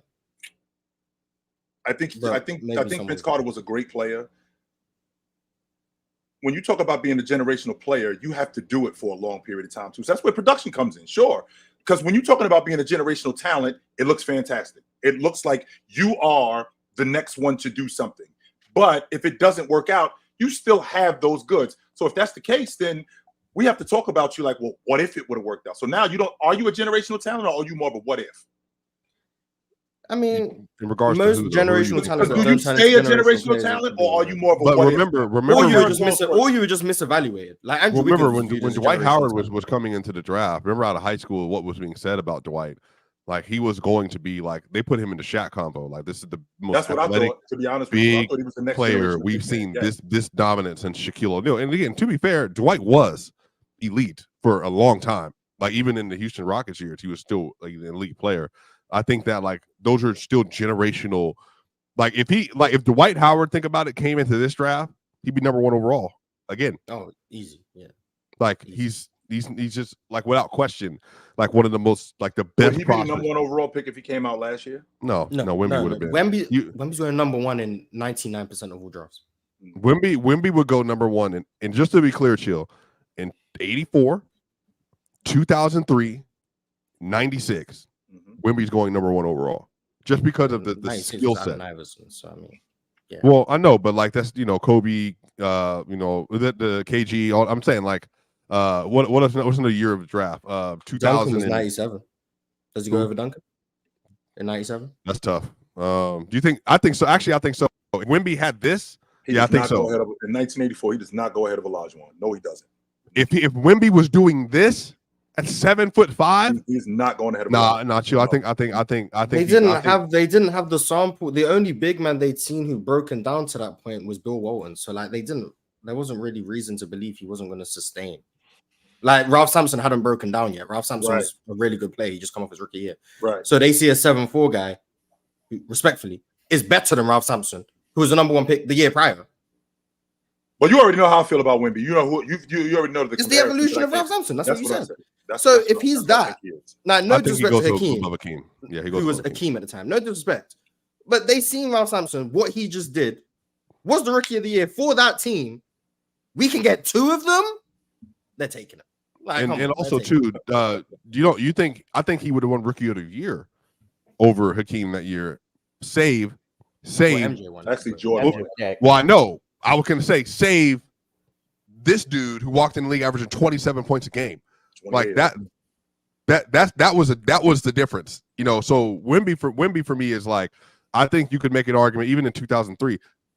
I'm gonna ask you just straight up, Chill. Wemby coming out of where he came from, obviously would have been the only distractor. And I think for the fact that LeBron is from Ohio, but even that would have been a real combo. Like even for Cleveland in 2003 would have been a real combo. I don't think it would have been. And the reason why it wouldn't have been is because at that time, like a Frenchman, that's what I'm saying. Even as a Euro, we would have got we would have got distracted by all of that stuff. That would have completely thrown. I agree, but I'm saying that would have been the only thing. Yeah, we would have got distracted by all of that. I wouldn't have paid much attention to his skill set. I just would not have. 2014, you go back and do a redraft right now. Who are you taking in the first 3 picks, Joe? 2014. If Wemby's in that draft, who are you taking? Guaranteed. Everybody starting off as a rookie. Who are you taking? I'm taking him over Andrew Wiggins, 100%. No. I'm saying, but everything you know now, everything you know to this day, 2014 has Jokic and Embiid. So that's what. That's what I'm saying. Are you doing the same thing? Yeah. So knowing what you know about Jokic and Embiid and what they became, yes, right, and knowing we've only seen Wemby's rookie year, right. How confident are you if you take Wemby, he'll become better over 4 MVPs? Over 4 MVPs. Not very. I'm taking Jokic. Yeah, there's no way you take Wemby. There's no way you take Wemby. I'm taking Jokic. I don't think you could take a rookie without over any all-time great with hindsight included. Right. Just because you've got the guarantee of what Jokic is versus what could be of Wemby. Okay, what about 20? I'm taking Luka in the Luka draft too. I'm taking Luka over Wemby. What about 2018? Yeah, but I feel anytime you're going to look at someone and you have the benefit of hindsight, that's fair. You have to take the guarantee over the non-guarantee. But if you tell me put Wemby in 2014 draft, he goes number 1, obviously. 2018, he goes over DeAndre Ayton. 2019, he goes over Zion. 2020 was viewed as a weak draft class. 03, I think. 21 was viewed as. So it's basically every draft he goes first. No, 21 was viewed as the deep draft. 22 was 22 over. He's over Paolo. Easy. Every draft except the LeBron draft, he's going first overall. Mars, I don't know if he's going over Shaq. Mars, I don't know if he's going over knowing what you know now. Knowing what you know now, if you work down your top 15 players in your brain, who's the worst? This is all you see at Wemby, and you see everything in their career.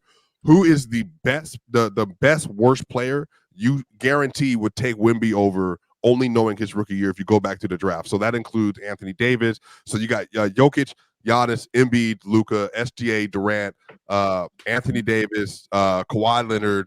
I'm sorry, I might be missing LeBron James. I might be missing some players in here in the top 10. Embiid, Booker. To understand the question, you're saying if Wemby has peaked, rookie version Wemby, this is what he is. No. I'm just saying this is all you know based so off far. the rookie season. After everyone, this is what I know. This is all you know so far. In the last 15 years, we've had Derrick Rose, Blake Griffin, John Wall, Kyrie Irving, Anthony Davis, Anthony Bennett, Andrew Wiggins. Anthony Davis is interesting though. Karl Anthony Towns. I'm taking him. Ben Simmons. I'm taking him. Markelle Fultz. I'm taking him. DeAndre Ayton. Taking him. I'm taking Zion Williamson. I'm taking him. Ant-Man, Cade Cunningham, Paolo, and Vic. I'm taking him. The only one I question is Anthony Davis. Yeah, that was tough. Yeah. Remember AD Kentucky AD. We didn't even know the offense was going to be there. 4 or 5 blocks a game in college. He was averaging 4 or 5 a game in college blocks. Right. And I probably still would take Wemby over AD, but AD would be the only one I'm like, Right. But I would still take Wemby. And then you go back before that. I mean, Ron. So for you, as the moderator, so if everything you know about your favorite player, the top 10 players in the league, who would be the worst player on that list that you would guaranteed? You only see Wemby's rookie year, but you would draft, knowing everything you know, you would take Wemby over that player. Who's the worst player would be? It'll probably be Luka. You take him over Luka? That's crazy. You taking Wemby? You're not taking Wemby over Shea, but you're taking him over Luka? No, I'm saying I'll take. Oh yeah, smart man. No, Luka's the only one you wouldn't take. Luka's the only one you wouldn't take. Luka is the person I would take. So that's the last best player you would take, and everybody else is up for grabs. Okay, I get you. And I'm not taking Joel. No. So so Mars, are you with that same mindset that if you knew everything about Embiid, you would take Wemby over Embiid? Because you got 2 years off, obviously, for Embiid. That's what I'm saying. You get 2 years off.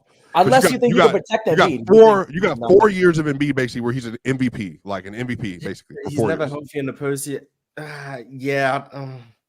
4 years? I'd take the risk with Wemby. If Embiid's a risk anyway, I'll take the risk with Wemby. Why not? I think his ceiling is high. I'll take the risk with Wemby. I wouldn't take the risk with Jokic. Or Luka. Jokic and Luka and Giannis. No. Just not even touching them. Embiid, I'd probably take Wemby. And everyone else is old now. Mars, this is my thing on Wemby. So here's where we are. So I'm just giving you my timeline, my short answer timeline. I think about this stuff all the time. So I think Jokic has one more MVP in him. I think Luka, Tatum, SGA, and Luka, Tatum, SGA. Who's in the next crop of players? Ant. Yeah. And then you have there's a fifth one in there somewhere. Jalen Green, No. So those 4 players. Okay. I think Jokic wins one more MVP. I think Embiid's probably done because of the health stuff. So I think that next crop, I think Giannis is done. So that's basically 29. You think he can grab one more? You think Jokic's gonna grab 4, but I've been clear about that. I said Jokic is winning 4, and he's winning. I think he's winning 3 titles. I think he's winning 4 MVPs and 3 titles. I've said this already. But I'm saying for you. But I think the thing with Giannis though is I think Giannis has a. Now this is just me. I think he has a little bit of like the thing around Giannis is kind of weird right now. And then if they win, they have to win. If they get the first seed next year, Giannis is going crazy. Then he can win again. I'm just saying. I just think it wasn't too far off this year. Giannis has the Shaq tax. He's just like so big, so strong. 15 games off. What do you mean? Yeah, it was 15 games off. 15 games off. So I'm saying. With that, Mars, I was thinking the number 2 seed. Do you think by year 4? I forgot it was a fight for the number 2 seed. My bad. Does Wemby by year 4 win MVP? So he's going into year 2. 3. That's the end of 3 years from now. Okay, going into in my opinion, the way I'm taking that question, will the Spurs 3 years from now be one of the best teams in the league? Be a top 5 seed. That's the way I'm viewing the question, because Wemby's gonna be good enough, in my humble estimation. Right. So will the Spurs be good enough to where Wemby can win a MVP? Apparently they're looking to move Keldon Johnson, the thing I've been talking about for a year. So about time. The 4th pick and 8th pick this year, if they project, it's possible. Yeah, I'd give it a 35% chance that Wemby can win an MVP by year 4. By year 4, 35%. And what I hate about 4, I think Luka got the next 3. I think he'll be. They're not rattling off 3 straight for anyone again. No. But what Luka doing? I don't know. If Luka won the title, if Jokic couldn't get it after what he did in the 23 season, which was his best regular season. They're not writing off 3 straight for anyone. Like, I'm sorry, they're not doing it. No gift. Okay, I think he'll be good. I think if Wemby got to the point where he was like a 28, 12, 6, which this is all realistic, by the way. 28, 12, 6, 2.7, and 1.5 on 54, 36 on 7 attempts a game, and then 86. I think that's about where he's gonna. I think that's where he's gonna be. I think that's where he's gonna be. I think he's gonna be about 7. If Wemby's shooting 36% on 7 threes a game, I think he's gonna be right there. Needs to be canceled. Mars, that doesn't even sound ridiculous though. I know. Like, it really If doesn't. Wemby's doing that, I'm not gonna lie. All you LeBron Jordan debates, I'm sorry. Like, he's just gonna run away with it. You guys need to team up together and try and beat Wemby. Chill. That sounds crazy. I'm sorry. There's no. If Wemby's doing that, if Wemby's 36% from 3 on 7 threes a game, you Bron and Jordan fans need to team up. You guys ain't beating him. You're not. I'm sorry. He better than both of you. 28, 12, and 6. I'm just not ready to anoint him over Luka over the next 5 years. I think Luka's still gonna be the best. 28, 12, and 6, and 2.7 and 1.5. Okay, but Luka's still like 30, 10, and 10 on good efficiency. No, it's a different. But he Wemby. I'm gonna be clear. Hold on, Wemby doesn't manipulate the defense.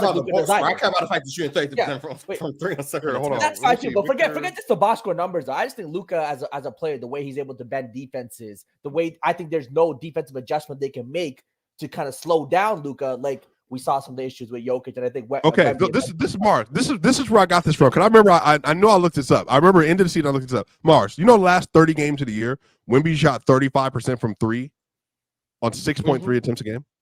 Yep, and I know he shot 38% on pull-up threes for the whole season. So this is what I mean. Volume goes up, his minutes go up, so his volume goes up, and he's just shooting more threes now. But he's hitting them at a below-average NBA clip, which is 36%, like a below average. I'm not even giving him 37. So 36 is kind of the floor for Wemby. I see. I think Wemby can actually shoot floor. Better than No, that. not floor. I'm saying like when you break it down, just I mean, if you think about it, it might. That's not crazy.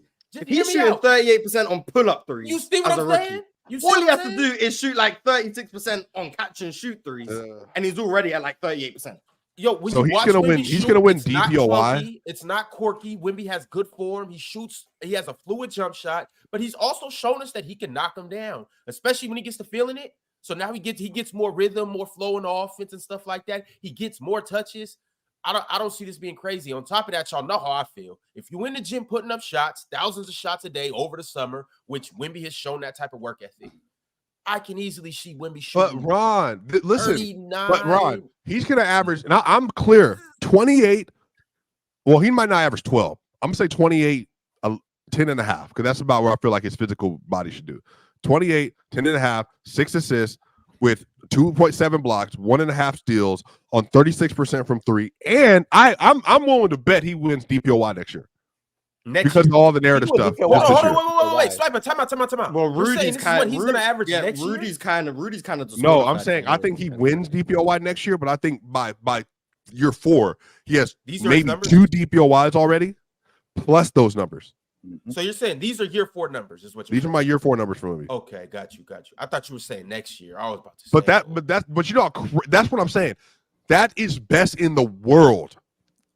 I mean, hold on. So 28 and 12 is fine. 28 and 12, I'm giving that for sure. The 6 assists? Oh, no, hold on. The 6 assists, every assist is created different. I want to see how he gets those assists. Is he actually creating a playmaking? Is it just coming off the double? He was doing it in the second half of his rookie year. Hold on. His assists aren't going to be at the level of a Luka or Jokic. I don't think he's not going to be the offensive player that Luka. Yeah, exactly. He's not exactly. I'm 99% exactly. But the defensive value that he brings, 100%, he's going to be DPOY. Do I think that value is going to make him more valuable than a Luka at his peak? I don't know. I just don't know how I'm going to value that. Do you think Wemby maybe being the best defender ever will make him more valuable than Luka? I mean, look, he's the best defender ever. I mean, look, that 12, we can have a conversation. Who's better to you, Jalen, Hakeem or Luka? See, I'm still trying to figure out how to weigh the offense defense. What are we doing? What's happening right now? No, Mars, no. That's exactly why I asked. No, Mars, no, it is not. Exactly what I let's talk about Let him answer the question. We got to understand. Hakeem or Wemby? We got to understand this. All right, we got to understand this. He said Luka. Let me hold on. Sorry, my bad. Hakeem or Luka, yeah, Hakeem or Luka. We can shoot. We can even throw Kobe in this conversation. That's what I've been having. All right, hold on. I got you. Luka and Hakeem. All right, so there's 2 sides to the ball. It's not 50-50 for me. Both sides of the ball don't impact the game at a 50-50 rate. Do I think it's 80-20? No, I don't think it's 80-20. I think it's somewhere in the middle. I'm trying to figure out whether it's 60-40 or 70-30. If I think offense is valued more at 70% and defense at 30, I think Luka is more valuable to a team than Hakeem Olajuwon and is better at basketball. Now, if it's 60-40, because I think, they're right here, it's not a huge gap, then I can edge it maybe towards Hakeem. I'm leaning towards more 70-30, especially with how defense. Offense, defense, and how it impacts the game. But you're saying for offensive goats, it's 70-30. Not every player, like every good offensive player. That's fair. So yeah, like you wouldn't say Trae Young is better than Hakeem for the same. No, exactly. Yeah, exactly. No, it has to be guys at offense level of the Lukas, I did that just LeBrons, Jordan, whatever it is. Yeah, there it is. So me, if it's that, I should say the way Luka is able to dictate defenses, to me, Luka, what I've noticed is that he's the best in the league right now, and why I have him the best in the league, he's able to adjust to the defense better than anyone. In today's NBA, he's able to make the adjustments to be the defense better than anyone. He didn't do that last year, though. Interesting. Last year, he did. He passed the ball to PJ. Yeah, he did what he had to do to win. He played on one knee. He played on one knee. But I think he's still playing on one knee. Hold on. No. And hold on. In this series, what I noticed, again, when I have Luka Jokic, he's hitting his jump shots. But hold on. When I have Luka Jokic, it's like this, right? And Mars, I noticed. I've always said I think Luka's the best in the world, but I gave it to Jokic because his production, he's doing phenomenal. But what I saw, hold on. What I've seen in this series, particularly in the last two series. Here, Jordan. Hold on, listen. I love Dominique Wilkins though. When Jokic was playing Minnesota, when Luka's playing Minnesota, we saw a defensive adjustment the defense that Minnesota used to make it more difficult for Jokic. It's not stopping Jokic, but it clearly made it more difficult for him. And we saw. I think Joker. I want to say Joker shot 57%. Hold on. That's fine. Hold on. With Luka, there is no defensive adjustment they can make to slow him down. He has counters to everything. With the slowed him down last game. Yeah, I don't understand shooting night. No, other than a bad shooting night, that's how you slow him down. A bad shooting night, that's how you slow him down. Okay, so what if I just say Jokic was slowed down because he had a bad shooting night? Hold on, Jalen. I feel like you're just looking at it through two different lenses. Right? How does that work? How does that work when the only reason Joker didn't shoot his normal 60% from whatever 64% true shooting because he missed the 3-point shots, but he made everything inside the paint though. But I also said the physicality and having multiple bigs clearly made it more difficult for Jokic. I don't think it's stopping him, but it clearly made it more difficult. 24% on wide open threes. 100% it was a bat. 100% it was a bat. I don't think he's a terrible 3-point shooter. I think this was an anomaly. It's clearly a better shooter than that. For relative to his game, it was his weakness right now because everything else is so amazing. Other defense, that's probably his weakness. But with Luka, there's just no defensive game plan the team can make other than him missing shots. Because if you flash from the double, he's going to find the open man. You really can't get physical with him. He can beat that. There's nothing you can do. Jokic shot, by the way, just to be clear, Jokic versus Anthony Davis and Rudy Gobert this year shot 62% from two this run. Great. Sure, 100%. That's great. So, but I think you're talking about dictating offense. Hold on. But Jalen, you said dictating offense when the only reason that his offense wasn't even better. Remember, he had a 70 true shooting, 67 true shooting, 68 true shooting 100%. In the first round versus AD. Mm-hmm. Like the only difference in this run and last year is the 3-point shot. It's what I'm saying. Hold on. But we didn't see that in the Minnesota series. Them having multiple big men getting physical with it made it more difficult. We saw a noticeable weakness that you can have. I agree that Minnesota, because I think last year against Minnesota, it was probably his worst series. It was. 100%. And I have no problem with that.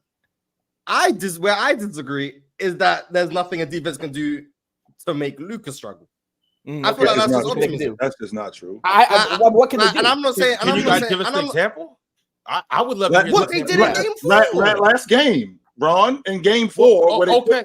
This is what happened. And I'm not saying he's going to struggle for the rest of the series. No. Right. Yeah. The same way Jokic struggled in the first 2 games, right. And then for 3 straight games, looked like the best player we've ever seen again. Right. And then game 6 and game 7, you want to say he struggled? Fine. Yeah. Questionable. Fine. Especially game 7. Questionable. But I think when you get to that type of level, Jokic was making the right reads consistently. Yeah, 100% was. The way they defended the pick and roll was keep bodies on Jokic. Jamal Murray's going downhill into Rudy Gobert. By the way, Mars. That was more of an indictment. Mars. By the way, teammates. Jokic shot 60% inside the arc versus the Wolves. 60. Yeah, I'm not saying he played bad. No one is saying he's playing bad. He's still Jokic. We understand. 50, but he also shot under 50% against Rudy. And hold on, when they needed buckets, especially that game 7. Hold on, they needed buckets, especially that game 7. We saw the physicality of Minnesota and them having the bodies causing problems. We saw it. He scored like 13 in the fourth. Right. 15. He had No, I'm taking out that one garbage time dunk. I'm sorry. Oh, yeah, sure. So he scored 13. LeBron has that too. Then if we're doing that, That's fine. I'm just saying I'm not including that stupid dunk when they were already scored 13 when the game. You want him to quit? You want him to quit, Mars? I'm just kidding. Go ahead. Also offensively, I just think this is kind of a big man guard thing. I think a lot of Jokic's playmaking. He's very stationary and requires his teammates to move around. He's going to find their guy. But I think as a defense, that's easier to guard than Luka. What are you talking about? Hold on. It's easier to guard than Luka, who's able to move around. It's actually not, given that the Nuggets have a better offense. Hold on, wait. Why do the Nuggets have a better offense with Jokic on the court than when the Mavs have Luka on the court? Then what is that about?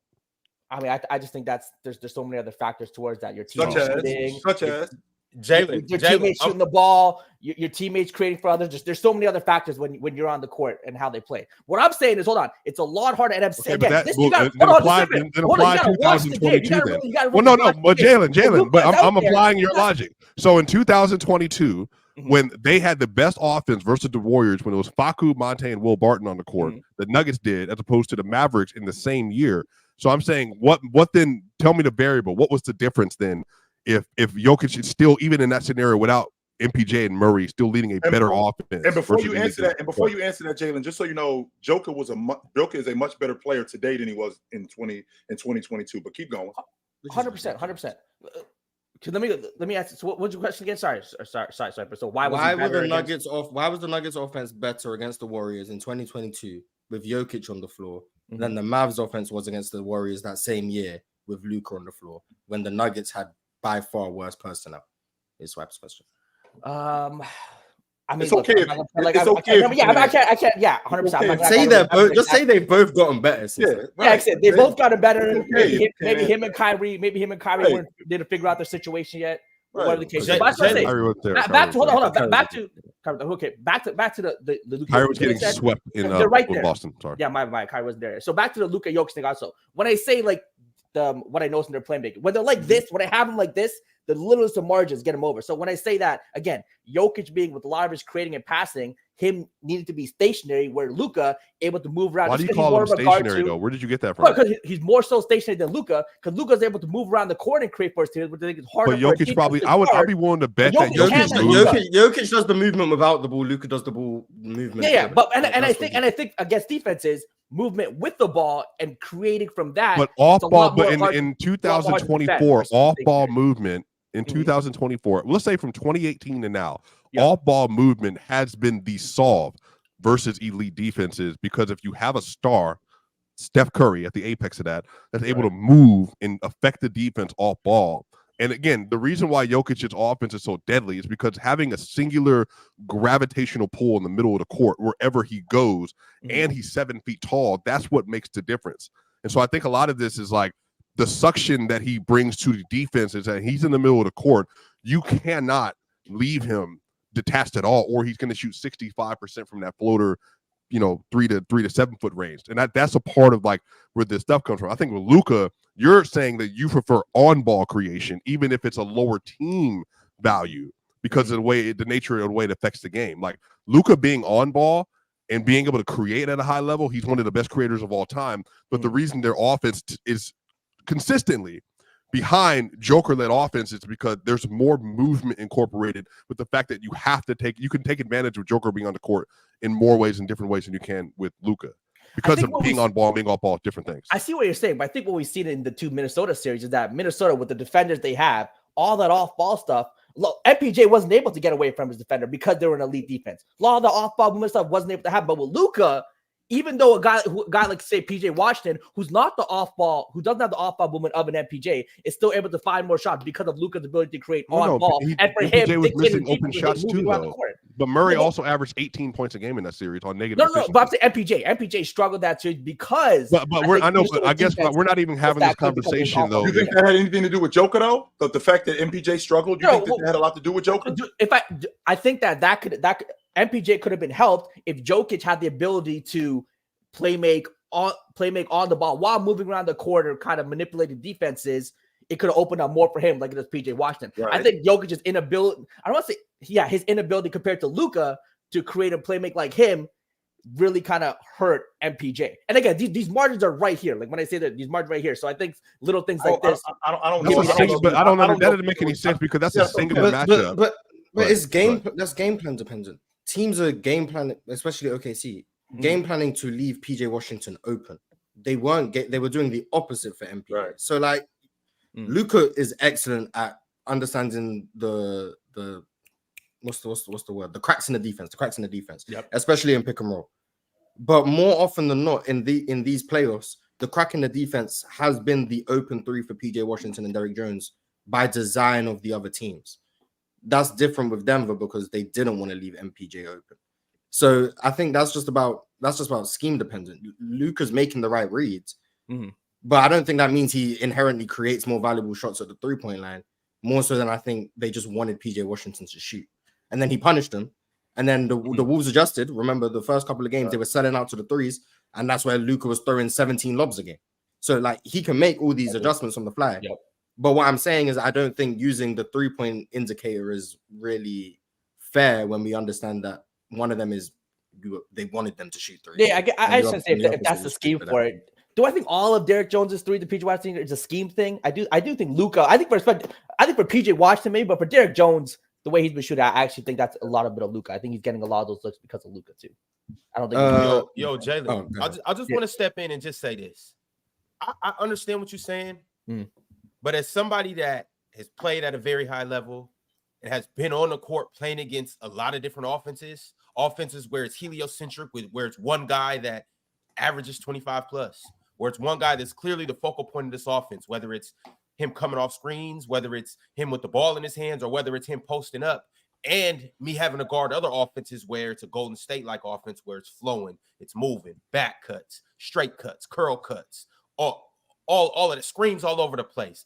And you got shooters as well on the floor. Bro, Jalen, it's much harder to guard an offense that's continuously moving. It's much harder to guard an offense where you got a playmaker and they got sets where you got guys all over the place and the ball's moving around, the ball's not sticking, and the offense is just free flowing. Bro, it's like night and day. Why do you think they run their offense through Joker the way that they run their offense through him? I think that'll shoot for most defenses, but I think for elite defenses, it's easier. But Joker was averaging 112 touches a game. That's what I'm talking about. The reason why they run their offense through Joker the way that they run their offense through him, one, because of the great passer that he is, the great manipulator of the defense that he is, and without the basketball, how good he is. That's why they run their offense through him, as opposed to a guy like Luka, who at the lead guard spot, just like any other league guard, needs the basketball in his hands, and he's more effective with the ball in his hands. I also think that Mike Malone's system, if Luka's in that system, it'd be even more effective. Jalen, Luka is shooting 43% versus the Timberwolves. I mean, do you feel like that's 100%? His shooting has been timely. His 3-point shooting is good. It's his 2-point shooting that's been taking it down. His inside the 3-point line. So I guess so you're just seeing like an inverted series. And I guess for me, I'm trying to figure out what do you feel like Luka? For instance, Jokic had that first, even in the first game, but the second game wasn't good. But Jokic had that 35-7-7 game, and then he had a 47-13 game with no turnovers. And then he had 16 in the third quarter. Everybody was like falling over, and then we came in player's choice. And I mean, at that point, everybody was like, "This is the clear best player in the world." So I guess what do you feel like Luka's doing different or better than versus the Minnesota Timberwolves than what Joker did in the last series? I guess so to me, the edge again, when I have him like this, it's the margins. I think he's able to adjust to defensive. He's able to adjust to other teams' defensive adjustments better than anybody in the world and better than Jokic. I think that's what he's able to do. And I think also, and I also think the Mike Malone system, again, great system. It obviously thrives with Jokic. He's a centerpiece to that. I do think if you put Luka in that situation and his ability, I think it becomes even better because they wouldn't run that system with Luka. It'd be a little different. But I'm saying his kind of 100%. But I'm saying they don't play near the same. I'm just saying his teammates running around the court, moving around. No, but that doesn't make any sense because why does Kyrie has more value in that system and PJ and Derrick Jones Jr. because their whole job is to lift up a heliocentric offense and to be floor spacers. Not Kyrie. I'm talking about Derrick Jones, PJ, Kleber, Tim Hardaway, like that's their job. They're primarily stationary players. They run a heavy isolation offense, a lot of pick and rolls. They're going after the vertical spacing, but that's because Luka's game is contingent on that. The Nuggets run vertical spacing. They run off-ball cuts. He comes off of curl screens, down screens. They run the Iverson cut for him. They run an elevator screen for him on the 3-point line. Too. Huh? I think Luka can thrive in the Denver. But Luka does not. He is not the off-ball player Joker is, though. I don't even think that's a conversation. I mean, I think the system in Dallas doesn't allow him to. No, he's not even. He could. Let me ask Jalen this. Jalen, do you think systems are made for players to fit in them, or systems are made to fit a player's skill set? I think it's almost a little bit of both. I think you have to realize who you have on your team, so you have to create a system that's going to kind of maximize everyone on your team. But I think when you're also really kind of confident in the system, great players are able to adapt. Do you think Steve Kerr would have made the system the way he did if he had James Harden and not Steph Curry? I think they could have ran a similar, maybe a little different. No, but stop, I think, stop, hold on. please. We just fundamentally disagree. I think the system would have been there, just would have been different. Because James Harden, James could never be Steph Curry. Never. In no situation could he be Steph Curry. We just fundamentally disagree on how we view. You could never be James Harden in the D'Antoni system. I agree. But there's a reason why Steph Curry's offense. But again, there's a reason why Steph Curry always led better offensive engines through playoff runs more consistently than James Harden did. And it wasn't just personnel. It's the way that they are intrinsically built as offensive engines. They're two different players. So functionally, Harden, in his best dreams, could have never been Steph Curry. Never. Because he just doesn't have the off-ball gravity, the movement, the screen. And everybody makes fun about the goal. Even if the offense is generated like that, he still is not going to be able to do that. He still wouldn't. And then somebody brings it up. And then the fact that Joker is him and maybe Sabonis, and I don't know who else you've been in conversation. In terms of the offensive boards, the repeat basket that you get, the second chance opportunity, that's a part of why that's such a big deal for that offense. Why you have to have so many bodies for the Nuggets, or else you're getting 25 rebounds and 43 points put on you. So I think it's just like it's a different brand of basketball. I mean, yeah, I'm just making the argument that I don't think you could just put a player in this system and I think systems are made to fit a player's skill set. I think Michael Malone built his system because he saw what he had in Jokic. Sure. When he was on the Kings, maybe Ox can attest to this. He wasn't running this offense with DeMarcus Cousins. No, he was not. No, he wasn't. And on top of that, Mars, to your point, you do have guys whose games travel. KD's game travels. KD is a scorer. You could put KD in different systems and it'll work because he's a bucket getter. But then you got guys like James where you got to change your system to fit him. You got to change your system to fit other players because not every player works in every system. A guy like Michael Jordan, for example, his game, Kobe Bryant, Shaq, those guys' games work in the triangle because that kind of system moved the basketball. Not just moved the basketball, it also worked for their skill set where they could play well off the basketball, as opposed to a guy like Luka who is the most effective when he has the basketball. He's not the most effective when he doesn't. Same logic with James Harden. He's not the most effective when he doesn't have the basketball. Hey, hold on real quick. Shout out Dub. He just sent me something to tell to the people because he ain't agreeing with y'all. Jalen, Jokic not being a reliable 3-level threat hurt the team. They left him open. That's something that Luka doesn't have. They respect him as soon as he comes off the screen, which creates more offense for the team compared to Jokic. Imagine if Luka had the shooters Jokic got. The open shots Mars talking about do not account for the arm contest wolves. We're on damn near everything. But even then, Luka and Jokic have created the same amount of open looks in the postseason. What you got to say about that? Jalen, tell Dub to send a super chat, Jalen. Yeah. Like I said, my argument isn't about who's better or whatever. My argument is based on the system thing. Yeah. But I do agree. A ball handler being able to make pull-up threes and being a threat from the 3-point line, and you can see threes to Jokic. That's the one thing that's like. We'll live with that. I've spoke about that before. I understand it's different. I think different doesn't mean better or worse. I think every offensive player has different strengths and weaknesses, and that's why the playoffs is all matchup dependent. Right. I've said it, the Wolves match up with the Nuggets better than they match up with the Dallas Mavericks. The same way I said that the Nuggets would have destroyed the Oklahoma City Thunder, whereas Dallas didn't destroy them just because of personnel. I think Jokic's skill set was better suited for a team like that, and Luka's skill set is better suited for a team like that. I don't think that proves that either one is better. I think Jokic is a better player. I'm just saying I don't think this proves. I think Dub is still grappling with offense and the fact that the reason the Wolves and other teams concede threes is because they don't want to concede the pick and roll, because otherwise you have a 70% floater that's active at all times, or a guard trending downhill in isolation one-on-one because there's no big on the court. So again, just defensive value. Like, would I rather live with a Jokic 3-point shot, a Jokic floater, or a layup dunk from Jamal Murray? It's pretty simple. Or would I rather live with a lob at the rim for Aaron Gordon? It's just you know. But Jokic jump shot regression is a big negative as to why he didn't look as good this year. They should have won. Yeah, if he makes his threes, they win.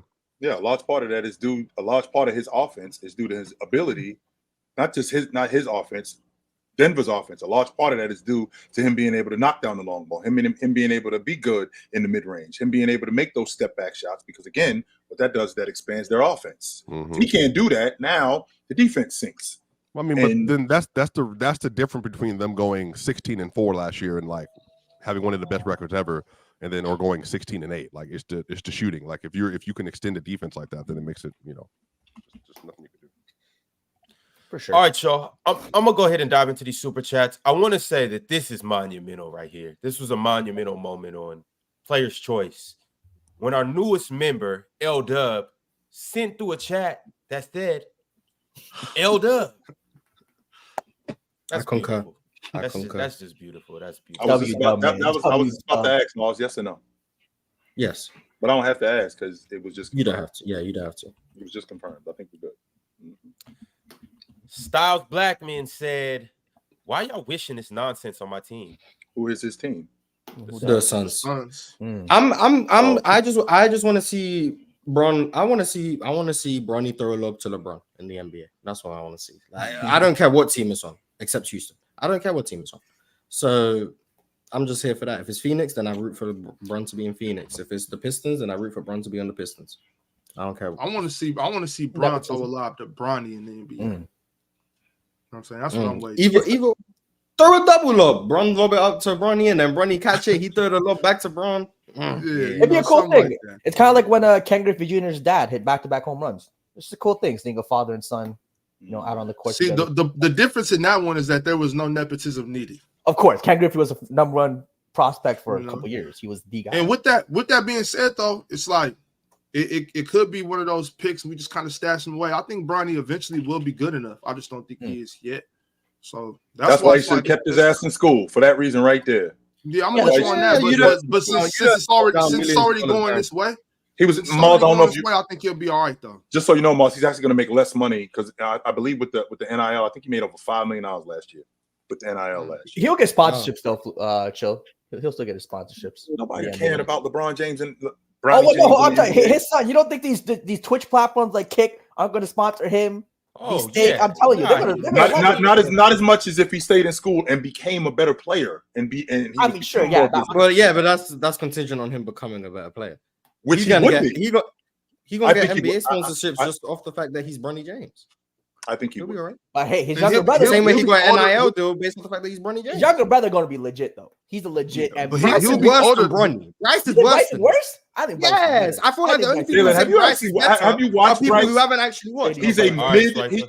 All right, Swipe. Good to see you, brother. I feel like the only people who say Bryce is better than Bronny are the people who haven't actually watched Bryce. For real, seen like the highlight clip and see he's taller and plays like Kevin. Jalen, he's a mid-major Division worse One than player. Bronny was at the same age, like not even close. He's a mid-major Division One player at best. Mid-major. Anyone who's actually no offense to you, Jalen. I just think anyone who says Bryce is better than Bronny, I don't believe they've actually watched him, and I wholeheartedly believe that because there's the only thing he does better than Bronny at the same age is create his own shot.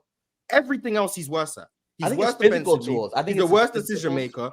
He doesn't even shoot as well as Bronny. The only thing is he's taller, and the highlight clip you see him creating mid-range jumpers. Like, oh my god, he's got a bad. But wait, because Bryce is going into his. If I thought Bryce was going into his junior year, no, but if Bryce is going, see that's different. Like I thought he was a year younger. Going into your junior year, a lot more can change. But if he's only going into a senior year, then Bronny was for sure better at this edge. And no disrespect to Bryce, I'm just saying. I feel like I think Bryce has the physical tools that I think a lot of people are more high on. Yeah, he's got the size. Exactly. Yeah. So it's like, all right. Yeah. Isn't he 17? I'll check. I thought he was 16. I might be wrong though. If he's 6, No, I think he's. You guys sure he's about to be a senior next year? He's 2 years at He's 16, but he turns 17 in June, so he's going into his senior year, right? Yes. Because he's going to be turning 18 next year, which means it'll be a senior year. Chat, y'all let us know. Is he a junior or a senior? No, he's going into his senior year. He's going into his senior year. Yeah, because he's going to be 17 on the start of the next school year, so he's going to be a senior. Well, I don't know. We'll see.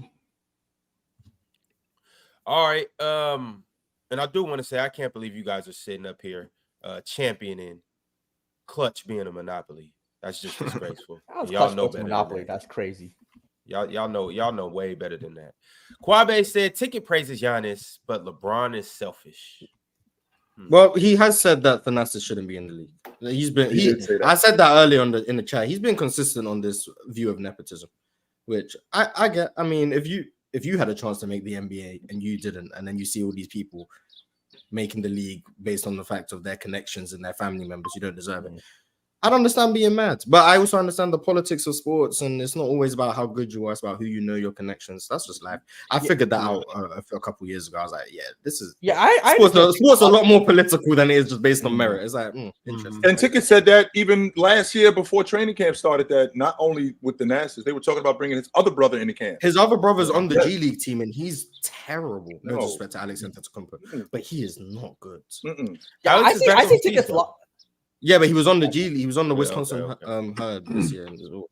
I think Ticket's logic is fine if he's consistent. You know, it's perfectly commendable, honorable. It's fine. But I think the whole nepotism thing, it runs in every. He plays for Real Madrid, right? Keep going, Jalen. No, Costas plays for Panday. I don't know where Alex is at. But look, most of us, I think, worked other jobs. We've seen nepotism in every aspect of life. Like you go to a law firm, you see the lawyer's son in there.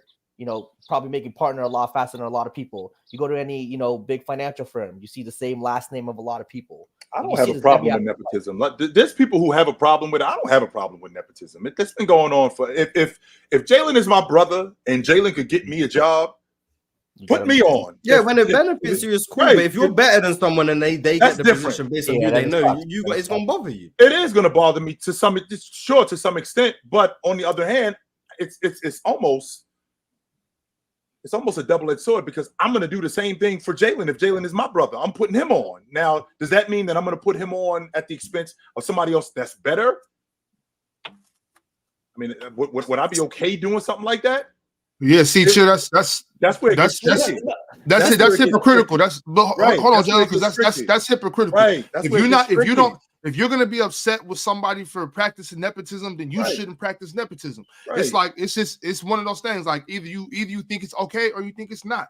I don't see no problem with nepotism. So therefore, if somebody gets a job over me because they know somebody, but but they're qualified. As long as they're qualified, you know what I'm saying? As long as this person is qualified, and it's like, well, he had a plug, I didn't. You know what I'm saying? That's part of the game. You know what I mean? It's also like levels. Like nepotism in a pure form. When everybody is qualified, I'm okay with it. When somebody is not meeting my qualifications at all, not even close, and they get it, then that's crazy. Like I'm down to put Jalen on. I'm 100% down. Like I said, when it comes to nepotism, Jalen is my brother. I'm down to get Jalen a job.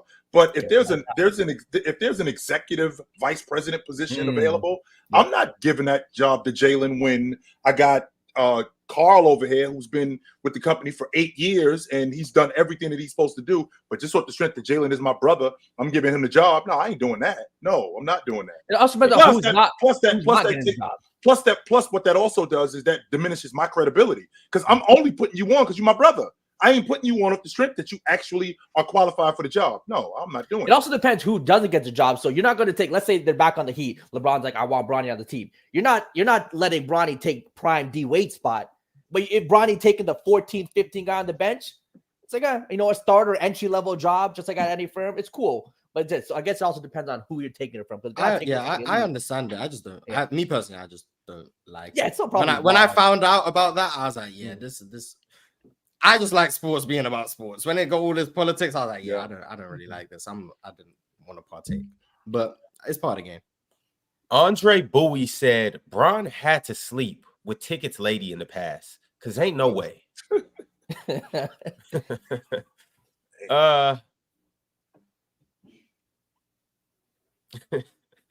Say less with the super chat.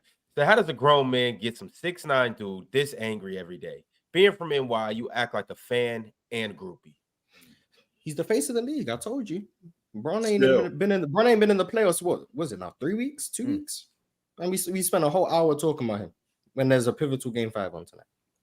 Hey man, Mark, that was a dub conversation, man. Face of the league. I'm telling you, face of the league. I've been saying it for a while, man. The conversation about LeBron, if he sneezes, it's a conversation for whatever reason. Facts. Macho Man 124 sent this through. Ron, you have a groupie in the chat. Yes, you do. I got a groupie. Yeah. Look in the chat, Ron. Ron trying to add to the roster. Oh, Ron's groupie. Uh-oh, bro. Yo, get that off the screen. Hey, man, I told y'all stay out the chat. I told y'all stay off the panel. See, man, chill. Bro, you gotta keep your chicks in check, yo. You can't just be having them walking up to your job. You can't have them just coming to the house. You end up knocking on the door. The other one's there. Yeah, what you doing? Hold on. Chill. I might have to hit you after this, man. I might need a couple, you know. Yeah, we can discuss some stuff. Come on, man. Don't be just showing up to my job like that. You know better than that. Don't do that. Wow. Chill knows how to keep the groupies separate. He knows how to keep it separate rooms. Not just show up to my house. Don't show up to my job like that. No, you know better than that. The Tribe One said Clutch is popular because of LeBron. Every player is represented by an agent, damn near. Just look up agents. Ticket is yapping. Take MJ out your conversation. I was looking at Clutch because Ticket was talking about. The way he was talking about, you'd swear every superstar was represented by Clutch. Like they don't even have that many good players. Yeah, there's plenty of other bigger agencies out there. But like I'm going down. So they got Bron, they got Draymond. Then they got J.R. Smith, who is in college playing golf. Eric Bledsoe's not in the league. John Wall isn't in the league. Tristan Thompson isn't desirable anywhere. No disrespect. Alec Burks, who was getting DMPs until there was an injury crisis on the Knicks. Corey Joseph, who's now out of the league. Juan Toscano. Malcolm Brogdon, who hasn't been put on the LeBron James team, and he's solid. Shout out to him. Jordan Clarkson, KCP, AD, Taurean Prince. Then we go Fred VanVleet, Jeremy Grant, Zach LaVine, Yusuf Nurkic, Trey Lyles, DeJounte, Miles Bridges. I don't know why they still represent him. Lonzo, De'Aaron, Colin Sexton, Gary Trent, Jared Vanderbilt, Darius Garland, Troy Brown, Marjon Beauchamp, Scottie Pippen Jr. Oh, he's trying to take over MJ's legacy. Oh. Tyrese Maxey, Darius Baisley, Taylor Horton Tucker, Brandon Boston Jr., Moses Moody, Derek Lively, Noah Clowney, and Chris Livingston. Like, they have a duty to represent all of these guys the same. This isn't just because Clutch Sports is represented LeBron James. We have to do things according to LeBron James. Tyrese Maxey does not care that LeBron James is on their roster. He does not. Tyrese Maxey is interested in how are you handling my affairs, right? Derek Lively does not care about LeBron James being or Rich Paul being LeBron James' agent. He's my agent too. How are you handling my affairs? That's how he's looking at that. Hey, y'all, we never talked about Jimmy Butler and just his situation with the Miami Heat and whatnot. Obviously, what is this situation? What happened? Well, they've been saying that Miami doesn't want to offer him a max contract and this, that, and the third. Him and Pat Riley, they've kind of went back and forth a little bit just in the media and stuff like that. Pat basically said Jimmy shouldn't be talking if he's not playing, and a couple little rips and whatnot. We obviously don't know what's really going on behind closed doors, but we are hearing that it is certain teams that are willing to offer him the max. Philadelphia being one of them, and then who was the second team? Do you guys know? It was just Philly. But real quick, Ron. Hey, buddy, did I not apologize to you for cursing you out when I had you on playback? So to say that I don't like to admit when I'm wrong, you are the biggest hypocrite of the leader of goofies. You are, sir. Of all of them, of all of the goofies that you run with, the reason why they run with you because they're goofy. It's like dodo birds that all walk off a cliff at the same time. They're following you, and you are the king of the dodo birds. That's you. I'm sorry, Ron. As you were saying, king of the dodo birds. I never heard No, chill. I apologize. I'm sorry. That's Gordon Ramsay type shit right there. Chill. God damn. All right. But we're talking about Jimmy Butler and the other team. It was Philadelphia, and I actually, to be honest with you, I actually appreciate what Pat Riley is doing right now. He's looking at this whole thing from a standpoint where Jimmy Butler, he'll be 35 years old come opening night. Jimmy Butler wants an extension. Just so you know, his contract isn't up after the season. He wants to extend his current contract. So he wants to extend it at $113 million. So that's $50 million per season on top of what I'm already doing for a guy who's been playing limited minutes, playing limited games. We've probably gotten the best that we're going to get out of Jimmy Butler. Over the last 5 years, we've gotten 2 trips to the NBA Finals, 3 trips to the East Finals. We've gotten, I believe you made the All-League defensive team. I think you made the All-Pro team 3 times. With that all being said, we've probably gotten everything that we're going to get out of Jimmy Butler. And now this dude basically wants a pay raise, and we're not going to get any more. This is not something that's just simple where Pat Riley goes, absolutely, we're going to just sign you. No, we're not going to do that. We got to consider all the facets here, all of them. Is this Jimmy's way of saying, come on, Pat, it's time to make a move? Like, does he know Pat's not going to give him that money? So it's just kind of his way of getting it started. Like, okay, well, time to go. I think Jimmy he's not going to win in Miami. I don't think he's going to win in Miami. I think Chill's right. They hit their ceiling with Jimmy, unless they sign him with another star. If Jimmy takes a cut, they sign, let's say, Paul George or something. I don't see them winning or doing anything crazy in the playoffs. But I do think Pat Riley, he's probably the last president of basketball operations, whatever, in the NBA who has this kind of power where you can piss off a player, it doesn't matter because you're Pat Riley. I think every other president of basketball are more careful with what they say in public. Yeah, but Pat Riley is the last of a dying breed. Kind of like one of those power players. Kind of like one of those. I'll take that from him. I'm not going to take that from him. Pat Riley. When it comes to Pat Riley, because he's proven, I can get that. They also said that there's 2 mystery teams that are in the race for Jimmy Butler now. I feel the same way, Ox. I feel the same way, Ox. What you mean, mystery teams? What are we playing game shows? What are we doing?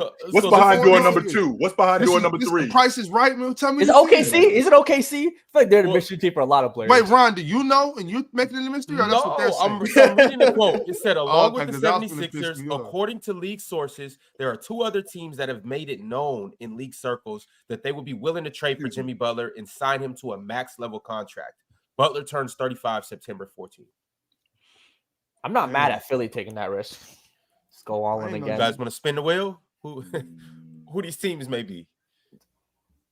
OKC. You think it's OKC? They give Jimmy a 2-year, $90 million deal or whatever. He might want $50 million a season. Not want Jimmy Butler around my kids. I don't. Hell no. I want Jimmy Butler around my kids. But Joe, do you think puts him on the top? It could be the Clippers. Maybe the Clippers, sure. I already seen what happened when Jimmy Butler was around kids. I already seen that. So no, I don't want Jimmy Butler around my kids. He was whooping their ass on chill. Yeah, he took his belt off. I don't know. I think the OKC team knows who they are. Jimmy on the OKC team. Hey, don't let Jimmy whoop your kids. Watch your kids. He's gonna be tearing their ass up. Not what every time they put their feet on the couch, he tearing their ass up. Mars, you want him in Houston? He got that big ass cowboy belt with the buckle this big too. For 2 year max, like a 2 year. 2 year max, Mars. And the 2 year max, by the way, Mars, is worth $113 million. So that means that on average, we're looking at about 55 a season. So when Jimmy Butler is like 37, 38 years old, we had like 50, 55, 56 a season. I'm not really sure that I'm going to go that much. And by the way, he's already gone down in games played. Because Pat Riley, one of his arguments when he was in the media, when he was in his closeout meeting, was Jimmy Butler's availability. He was concerned about that. And as he should be. You know what, Chill? Because OG's a free agent. The Knicks. OG Anunoby, sure. Could be the Knicks. I could see the Knicks wanting to do like Jimmy on the squad. I could see the Nets doing it. The Nets? Yeah. What they need to not. What about Orlando? A nice veteran presence for that young team? Maybe I could see a team like Orlando doing it. Orlando I think they got bigger needs. Got the money. Pretty sure I just said that. I'll keep Jimmy away from my children, please. I hear you, Chill, but keep Jimmy away from my children. I don't want Jimmy around. That's why you put him on the Nets. There's no kids on Brooklyn other than Cam Thomas. They already got a swing man up there, though, don't they? They already got a swing man. What are they doing in Brooklyn? First and foremost, I'm trying to help them be an okay team because if they just tank, we gonna get Cooper Flag. I'm trying to help. This benefits you, Mars, but I'm asking a genuine question because you bring up Brooklyn. Like, what exactly is it that they're doing up there? I think they're trying to be relatively competitive. I think that's what I think they're trying to be relative because they can't afford to tank. So I think they're trying to be like a solid team, play-in level team. Which means they might make a swing for a guy like a Jimmy Butler or a Darius Garland or a Donovan Mitchell or Brandon Ingram. Like they might try and like take a swing at one of those guys just so they can be a 38-win team and not let us get Cooper Flag. Maybe that's what they'll do. Jimmy guy's got to join like a 45 to 50 win team, and then he upgrades them to like a 55-win team. He actually did that with the Miami Heat. They've gotten everything that they're going to get out of him. 100%. So let's talk legacy, right? Sure. What's better for Jimmy Butler's legacy? As it is right now, where we understand Miami not going to win, but they can make a deep postseason run, conference finals, maybe luck into another finals run, and they'll lose. But Jimmy Butler was the playoff riser who always shows up. Or he gets moved to a team with actual championship expectations, and then they don't win. That's which one is better for his legacy? Way worse. That's him getting moved to a team with championship expectations, and not necessarily a bomb squad, Mars. Like not necessarily him being on a he goes to Philly. He goes back to Philly, and now it's Embiid, Maxey, and him. Because we've actually seen him as the lead dog on a championship team. We've seen that. So he is the number one on a championship contender. That's not news. He's already done that. For him to get on a crew, and not only do they not win the championship, they don't get there. You know what that means? You're the problem. You are the issue. It would definitely hurt his legacy for sure if he joins, let's say, a Philly or OKC and they don't get to at least a conference finals. Probably would definitely hurt. Be like, all right, Jimmy. I don't think Jimmy cares about legacy. I was just wondering. Yes, he does. Yes, he does, Mars. That makes me nuts when I hear that about guys. They don't care about this. They don't care about that. They care about this stuff. If they didn't care about it, we wouldn't see Dwight Howard years later saying that, yo, I should have been the defensive player of the year. I think Dwight cares. Well, yeah, Dwight does care. And Jimmy does. And 100% Jimmy Butler does. You know why, Mars? Because in 10 years, when Jimmy Butler's out of the game and he sees guys going into the Hall of Fame that are better than him, you're going to hear from Jimmy Butler. You're going to hear Jimmy Butler. You just heard him in the offseason go, when they just was out the playoffs, if I was playing, we would have beat the Knicks. Josh Hart. So imagine, I don't know, Josh Hart in the Hall of Fame before Jimmy Butler. How he's going to feel about that. He's not going to like that at all. So the idea that these guys don't care, they 100% do. That's why we have things like the league MVP. That's why we have things like all NBA teams and all league defensive teams. Because these guys care about how these guys care about how people look at them. Yes, they want to be appreciated for their art. Yes, they do. Maybe. What about Jimmy to San Antonio? We good. Ox, did I just tell you how I do not want this kid? I don't want him around my kids. Did I just tell you that? Bro, if I'm San Antonio, I take for another year, pair up Cooper with Ox got the phone book out for babysitters, and he keeps pointing to this one. I keep telling him, no. Not for real though. If I'm the Spurs, I just tank for another year, and then you have a duo. You don't know what the Spurs are doing. I know what the Spurs are doing. They're making the French All-Star team. I can see it. What they're going to do this year? They're going to take Risache, number 4. That's what they're going to do. And then next year they're going to take Nolan Traore. They're going to take Nolan Traore out of France next year. He's going to be their point guard of the future. And they're going to have Nolan Traore, Zachary Risache, and Wemby as their French big three. I can already see it. I can see it coming. Then they're just gonna pick up Killian Hayes and just make the French All-Star team. Or just take the Killian Hayes back in the league. Bro, one more year of taking and you're set for a generation. With Wemby, Zachary Richari this year, and then Cooper Flag next, you're set for a generation. You're 100% set for a generation. They're not getting Cooper Flag. You better watch. All right, y'all. Before I get into these super chats, it's just something that I must show you guys. I can see what he's got back there. I see that. What the hell? I can see. I gotta put this on the screen. So I don't know if you guys know what this is, but this is the dodo, which is pronounced the Raphis cacaluctus. It's an extinct flightless bird that was endemic to the island of the Mauritius, which is east of Madagascar in the Indian Ocean. So in case y'all don't know, this is what the great dodo is. Once again, the Raphis cacaluctus. This is what Ron would rather do instead of read super chats. Give you a history lesson on the dodo. Raphis cacaluctus. Hey, we gotta know who we're talking. That sounds like a player in the EuroLeague. Wait, is it still around or they extinct? You telling me you're not averaging a solid 7 right now? Clearly they in the chat. We looking at it right now. That's what I'm saying. We got to know who's around us and who we're around. You got to know your settings, know your surrounded, know your environment. All right, y'all. Back to the super chat from the Rafis Cactalutis. Can't pronounce Jada Bishop, but can say that. Yo, that was definitely JDA Bishop. He commented on the video yesterday, clarifying that it's Jada Bishop, but he lying about his name. I don't think that needed clarification for anyone. JD Bishop. Mars. J Dab is hot. That's what he said. J Dab is hot. That's kind of wild. Jada Bishop, if you're listening to this, you should really go with J Dab is hot. That's a much better name. All right, y'all. Say less said ticket. Take your heels off and get off the block. Your shift is over. Ron, super man. Ticket passionate, man. Shout out Ticket. Always passionate. Love to see it. Yeah, that's I'm doing my man. Zulu said the problem with Jokic, he couldn't clone himself. Facts. He wouldn't have been tired and taking 10 threes if he could clone himself and just play 24 minutes each. Yeah. Mad Max Sports Talk has been a member for 10 months, and he said in 2024, how does college help for NBA? How does college help for the NBA? It's their farm system.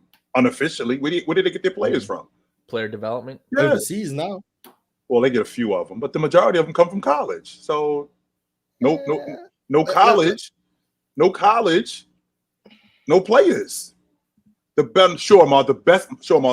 best players in the league today are from Europe. Like we go back. So like last year's draft, Wemby overseas, Scoot was in the G League. Okay. Amena Nassar were in OTE. Bilal was overseas. So what's that? 5 of the top 7 weren't in college. All right. Anthony Black and Brandon Miller were in college, and then everyone else outside of that was college. Like everyone else in the first one. Right. Yeah, everyone else outside the those top 7 were in college. Right. But the best rookies, I mean, Vic overseas. Right.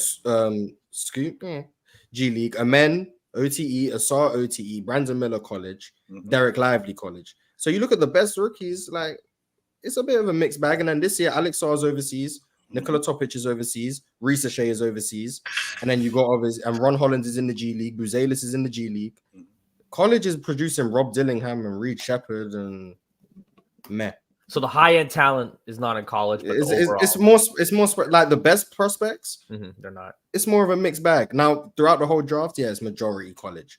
But I think we're gonna get to a point where we're gonna be looking at overseas and college is more of a not a 50-50 split, 30-70, something like that. It's gonna balance out. College messed up their bag. Oh, and by the way, I do want to talk about this too. But college messed up their whole platform when they were being stingy and they didn't want to pay the kids. That's insane. Yeah, well, they're doing it now. They're doing it. Yeah, now. Because the G League Ignite, that's what they did. They forced college to have to pay people. They're doing even it they didn't produce like the best talent, and they're folding now because the team hasn't won a game in 7 years. They did their job. They forced college to have to pay people. So G League was a success in that regard. But that also shows you how big of a gap it is too, though. Like these top high school kids, 17, 16-year-olds, even 18 and 19-year-olds, y'all can't compete against grown men. Even the worst of the worst grown men that can't make the NBA, it's still nothing you can do with a grown man. You still have, and that's why to me college is necessary or somewhere in between, because it's hard to go from an 18-year-old to be an 18-year-old and step into the professional ranks, no matter where it's at. I don't care if it's Australia, I don't care if it's Germany, I don't care if it's China. I know y'all be making fun of Shanghai and stuff like that. Them boys can't go over to Shanghai and produce like that. It's just a different Shout out to Emmanuel Moody. Look, I'm of the belief now, like some of them can, no more. Some of them can. Brandon Jennings. Ron, I gotta bounce, Ron. Ron. I'll see you dudes tomorrow. Absolutely. Chill tonight. I'm sorry, tonight. I apologize. I'll see you dudes tonight on playback. Yeah, my fault. I'll see you later. Hey, Dodo Birds, can you prove to Chill tonight that the Dodo Bird actually can fly? They said that y'all flightless, but I've seen some of y'all flap your wings. James B, I've seen it before out of you. But proceed, Morris. Oh, what was I saying? Yeah, I think my biggest issue with college is I think the style of play just doesn't translate to the NBA. I think it's just, I'm not going to call it outdated, but I think it's just, it doesn't translate compared to like overseas doesn't translate as much. Like the play style is different, but at least then you're in a pro environment, and you don't have to like. Someone said it in the chat. I can't remember who said it. Like, why am I having to go to oceanography classes? Like, why do I need to do that? Like, I'm sorry. Why do I need to? If I'm a top tier NBA prospect, I'm really you're gonna not, be here. You're not going to oceanography classes, Mars. Mars, you're not going to, because if you know you're going to the league, you're not majoring in anything like that. You're going to choose a major where you don't have to go to those type of classes. I'm pretty you sure go to your you go to your general studies classes for 4 months. Yeah, but like, why would I do that when I could just? Why would I do that when I could just be in the gym? And you can take them online because people. Like, what I'm saying, for the top tier prospects, because people get hurt, and if you're smart, and you say if you're in school. So I'm not saying if you're smart, but if you're in school and you're smart, if you decide to go the school route, then you're taking advantage of your education because people get hurt. Now, if you do go the other way and you decide to, I'm fine with that. So I get what you're saying, Mars. Like, for those people that's just stuck, like, oh, I'm only going to the NBA, so I'm not taking oceanography. But for the people that understand, I might want to do something after I play basketball. You know what I'm saying? Also, the average is 4 years, so I might want to take my ass to school and get an education. You know what I'm saying? Yeah, or at least start. Only for the top prospects. I agree with like the Tristan da Silva. But that's for the top. That's for the top prospects too. Top prospects have been bust. Top prospects have been hurt. You know what I'm saying? They've only been like they own like if you literally back on campus and he went back. Yeah, I understand. I'm saying if you know you're an NBA draft pick after 1 year. Why is college where you need to go if you know you're going to the league regardless? Like Justin Edwards this year, he went to school. He was projected to be a top 5 pick. Had a bad year in college. He's still in the draft, and he's still gonna get drafted probably in the second round. He went in knowing he was gonna be drafted this year. So why would you pick college when you know college will still be there when you're 40, and you know you're going to the league? Now for the players, it won't always who don't know the league is an option. It won't always be free. And you could pay for it with your pro career. But like, why? If you know you're going to the league, I don't know why college is like the one you need to go to. Now, if it's more of a question and you're going there for the education and you're there for all 4 years and you want your degree, I understand college. I'm not saying I don't understand it for anyone. Right. I'm speaking strictly for the Scoot Hendersons or the Amen Thompsons or the Cam Whitmores who was in Villanova last year. You don't need to go college if you know you're going to the league, especially when you could just always go later. That's all I'm saying. But if your career's up in the air, go. Drink more water. You're right though, but college also is still a big stage too. If you go to one of those Blue Bloods, you're still you get more national recognition going to than you would in the G League. Well, now Arkansas, but than you would anywhere else, even overseas. I will say, drink more water makes a good point. 99% of college basketball players need that college degree. 100%. Most. I agree, and that's why college is great for them. I'm speaking about the outliers. 100%. Yeah, exactly. But more of that 99%. Some of those 99% are these top prospects we're talking about. Some of that 1% is people that went to college and didn't know they were going to be superstars. You know what I'm saying? Some people will get through there's a lot of lottery picks. There is a lot of lottery picks out there that either had to go back to school or wish they had finished school. You know what I mean? But I get what you're saying. What you're saying, I understand what you mean. Who went J-Dub? He went like 14, right? 12. He went 12. J-Dub is somebody, for instance, you're going to Santa Clara, you're not that highly touted. He just went there and showed out. So he's somebody that went to school planning to be there for 4. I mean, he probably obviously thought like, yeah, I could get to the NBA, and he believed in himself. But if somebody would have told him like, you're probably going to be here for 4 years, you know. There's players like Josh Shelby, Cliff Alexander, highly rated high school guys who didn't pan out. They could have used their degrees right now because they're not making that crazy money, right? 100% of that. But I was having a conversation about Fluent the other day. Shout out Fluent. He kind of convinced me. I'm all for it. Get rid of the one and done. You got to be 3 years out of high school to join the NBA. Isn't that what they do in the WNBA?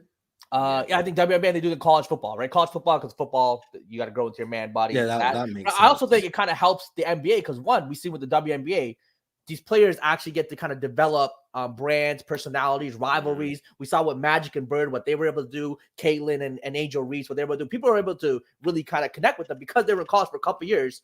You can really root for them, do your thing. Just like back in the day when I had guys in college, like I love JJ Redick in college at Duke. He was there for a few years. You could really rock with him. You had guys in college. When it's one and done, kind of a flash in the pan. I also think for player development, it kind of hurts. I think players, if you give them 3 years, if you have to be 3 years out of high school, they're going to be probably better at basketball. They're going to be able to develop rivalries, develop themselves. I think it's going to be better for the NBA good for the college game. And now you're getting paid in college. Everybody wins.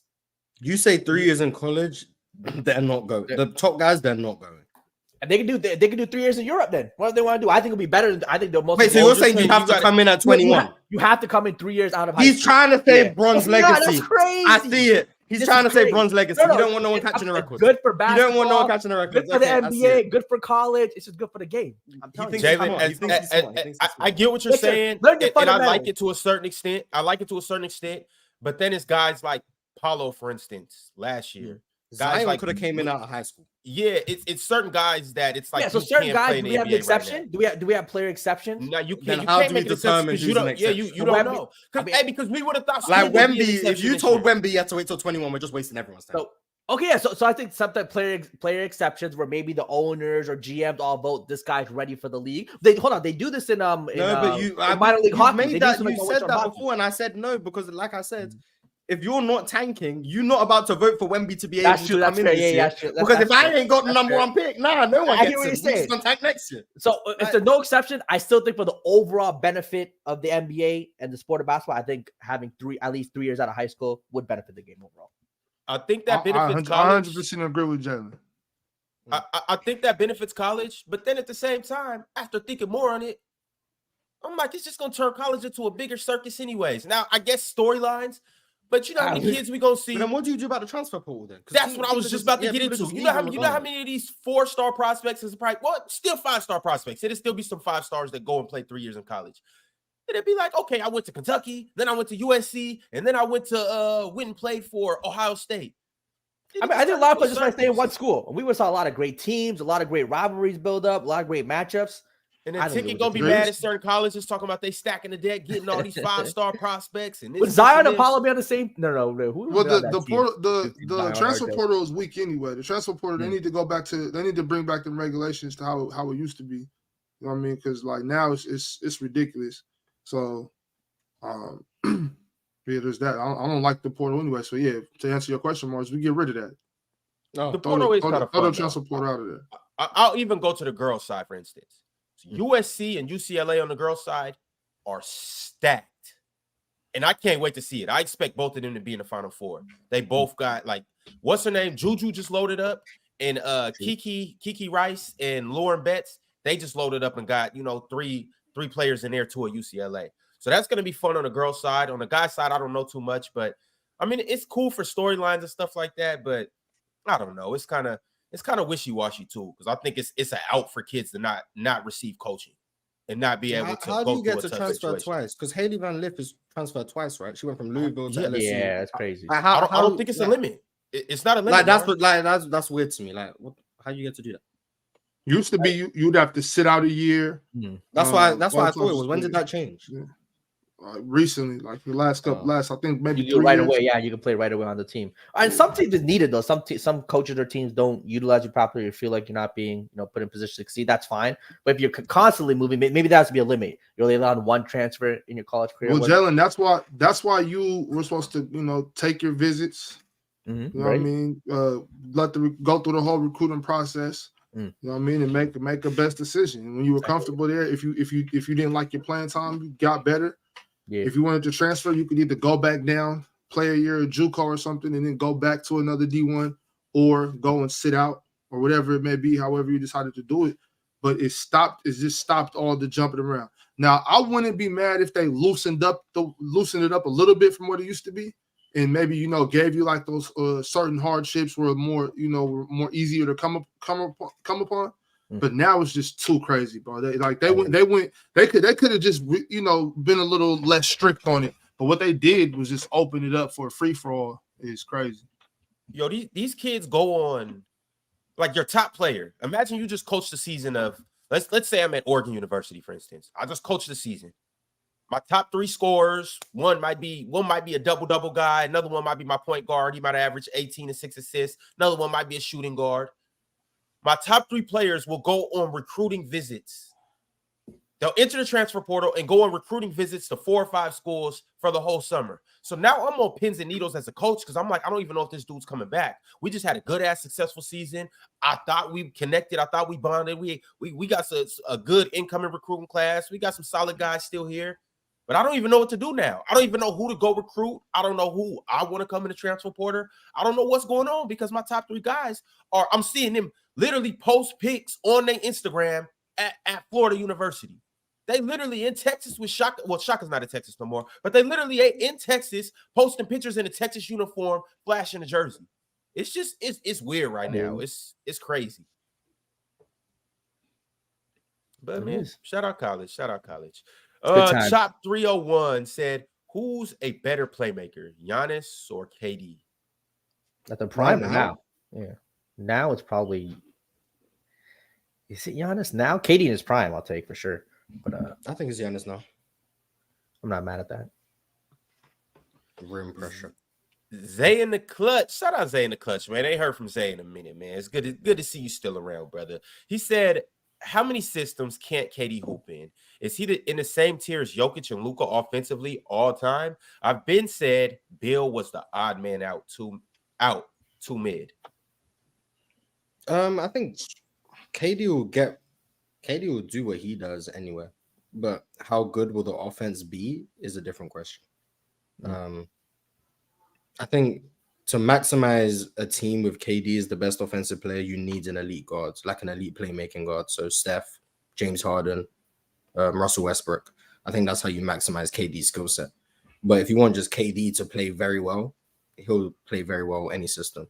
Whether he's the ball handler, whether he's off ball, whether you're using them mid post or you're using him on the perimeter, however you want to use him in transition when he was younger, like he'll be fine. But the ceiling of the offense, you need a great point guard, in my opinion. Was Steph the best teammate that KD could have ever played with all time? Like if you could match KD with anybody, he might be. You think about it. I think the Warriors was the best team he could have played with. Yeah, so I think Steph individually is the best point guard he could have played, or best teammate he could have played with. No, probably James Harden. Think so? Probably. So OKC really messed up. They should have let Russ walk and kept James Harden, or traded Russ. They should have let Serge Ibaka walk and kept Westbrook, Harden, and Durant.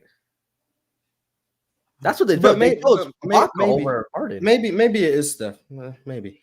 I think it's Steph, bro. Yeah, I'm not mad at it. I would have argued. Someone be like, "Oh, Steph's the best teammate KD could have ever had." I'm not gonna be like, "Nah, you're capping." Like, nah. I need a little clarification on that super chat. What did he mean by is KD on the same level as Jokic and Luka offensively all time? Are you saying what does that? No, he said those two are clearly better. But I think KD. No, you don't know Ox as well as I know Ox. See, me and Ox on the same page. I knew what he was saying. So what type of question is that? Is he on their level all time? If he would have left the all time part out, I probably just would have let that go. But when you add it all time, is KD on Jokic and Luka's level offensively all time? Yes. What? Come on. I know Ox so well. I knew his crap. I think Luka and Jokic come on, higher than that's KD insane. Where do y'all stand on that? Nobody was going to bring that up. I had a feeling someone was going to say it. I think KD might be a better scorer, sure, but other than that, might be. Nah. Yeah, no, he is. Yeah, he is. He's a better scorer. I'm Chad. He's a better scorer. But Luka and Jokic as a totality on offense have peaked higher than KD. All right, y'all. DSG Piccolo said, read a Bleacher Report article the other day about new trades for every team, every NBA team. Mars, can I interest you in Brooks, Tari Eason, and that's Dylan Brooks, Tari Eason, and 3 first-round picks? No, the number 3 pick. The number 3 pick. And the number 3 pick for Jeremy Grant in 14? Yep. Or is it the other Grant? No, Jeremy Grant. What about the other Grant? No, we good. I seen this trade. It triggered me. I don't understand how the people who come up with those trades think. Why would we take Jeremy Grant's $35 million, give up the number 3 pick, and one of our valued young players for the 14th pick? It makes no sense. And Jeremy Grant's contract is longer than Dylan Brooks. Wait, who you getting for that? And I don't even know if Jeremy Grant is better than Dylan Brooks. He's better than Dylan Brooks. Why would we do that trade? Oh, that trade triggered me. I don't know who came up with that, but they need to be fired. That was an egregious trade. So no, that's a crazy you cannot trade. interest me in that. You cannot interest me in that. I wouldn't do it if I was. I wouldn't do it for the 3 to the 14. That's why I wouldn't do it. But Yeah, that third pick is definitely valuable. that's crazy. Yeah, third pick for 14. So what did it be? Scoot and Reed Shepard then? 3 who? Portland could probably just swing for high upside. Ron Holland. They wouldn't take Reed Shepard. We probably will take Reed Shepard, but Portland could just take the biggest swing. I think they got the 7th pick too. They do. I know they got 2. Yeah. I don't know exactly. Yeah, I think they got the Warriors 14, and then 7 is theirs. When's the draft? 24th. Oh, damn. Yeah. Hey, this is going to be an exciting month. We're going to have a new NBA champion. We're obviously going to have the championship. We got the draft. And then shortly, right, you guys know, right after that championship ends, free agency fires up. Then Summer League. Yeah. And then shortly thereafter, the Olympics. Hey, it's going up. Olympic basketball. It's going up this summer. On top of that, and then absolutely nothing until October. We're gonna be on playback, and we're gonna start by watching whether the FBI investigation was right, whether the Kings got robbed. You know, we did, man. Can't wait for that. Oh man, I don't know about y'all, but it's WNBA. It's WNBA season. Oh yeah, I'm tripping. I don't know about y'all. Yeah. Hey, let's play doing her thing. Z6 BCM said it's ticket acoustic. I do think that he does play the guitar in his off time. So shout out to guitars. W guitar skills. What's going on with Aaliyah Boston, Ox? What's going on with her? It's not looking like she. I'm just saying. She's not hooping allegedly. Not hooping the way she's supposed to be hooping. Yeah. Should be all right. Should be all right. It's an adjustment period over there. Gotcha. They got a lot to figure out. Aaliyah Boston is still Aaliyah Boston. Should be okay. Lee Mack said most underrated rap group. I say Jurassic 5.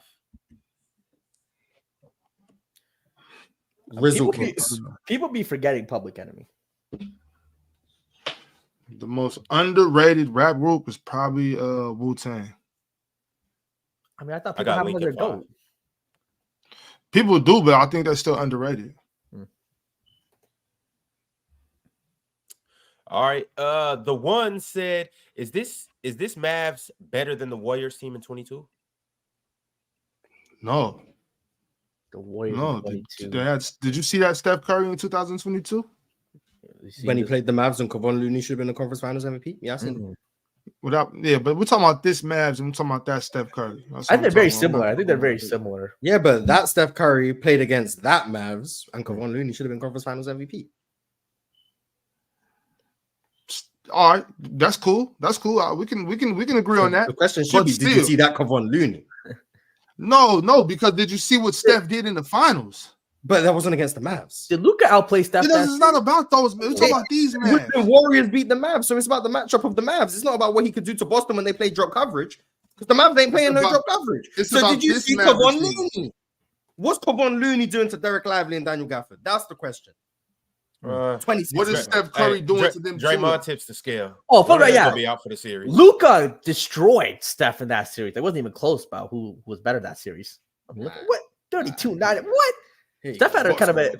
Here you go. No, hold on. You have the shooting percent. 43% for 3, 44% for the field for Curry. Stop. Here you go, boss. Go watching. I'm taking 17 threes a game. You're gonna use 44% from the field. Come on now. He's shooting 19 threes. What do you expect? I gotta move on, fellas. Kobe Ashai. He said, "Do you guys think Alex Sarr can win DPO wise?" At his ceiling, he'll be that caliber, but Wemby gonna win 19 straight. I wonder how much straight they'll give Wemby. I wonder if voter fatigue hits him with that DPOY, like the MVP. I wonder if you're gonna get the Rudy Gobert treatment when they realize he's not a lockdown perimeter defender.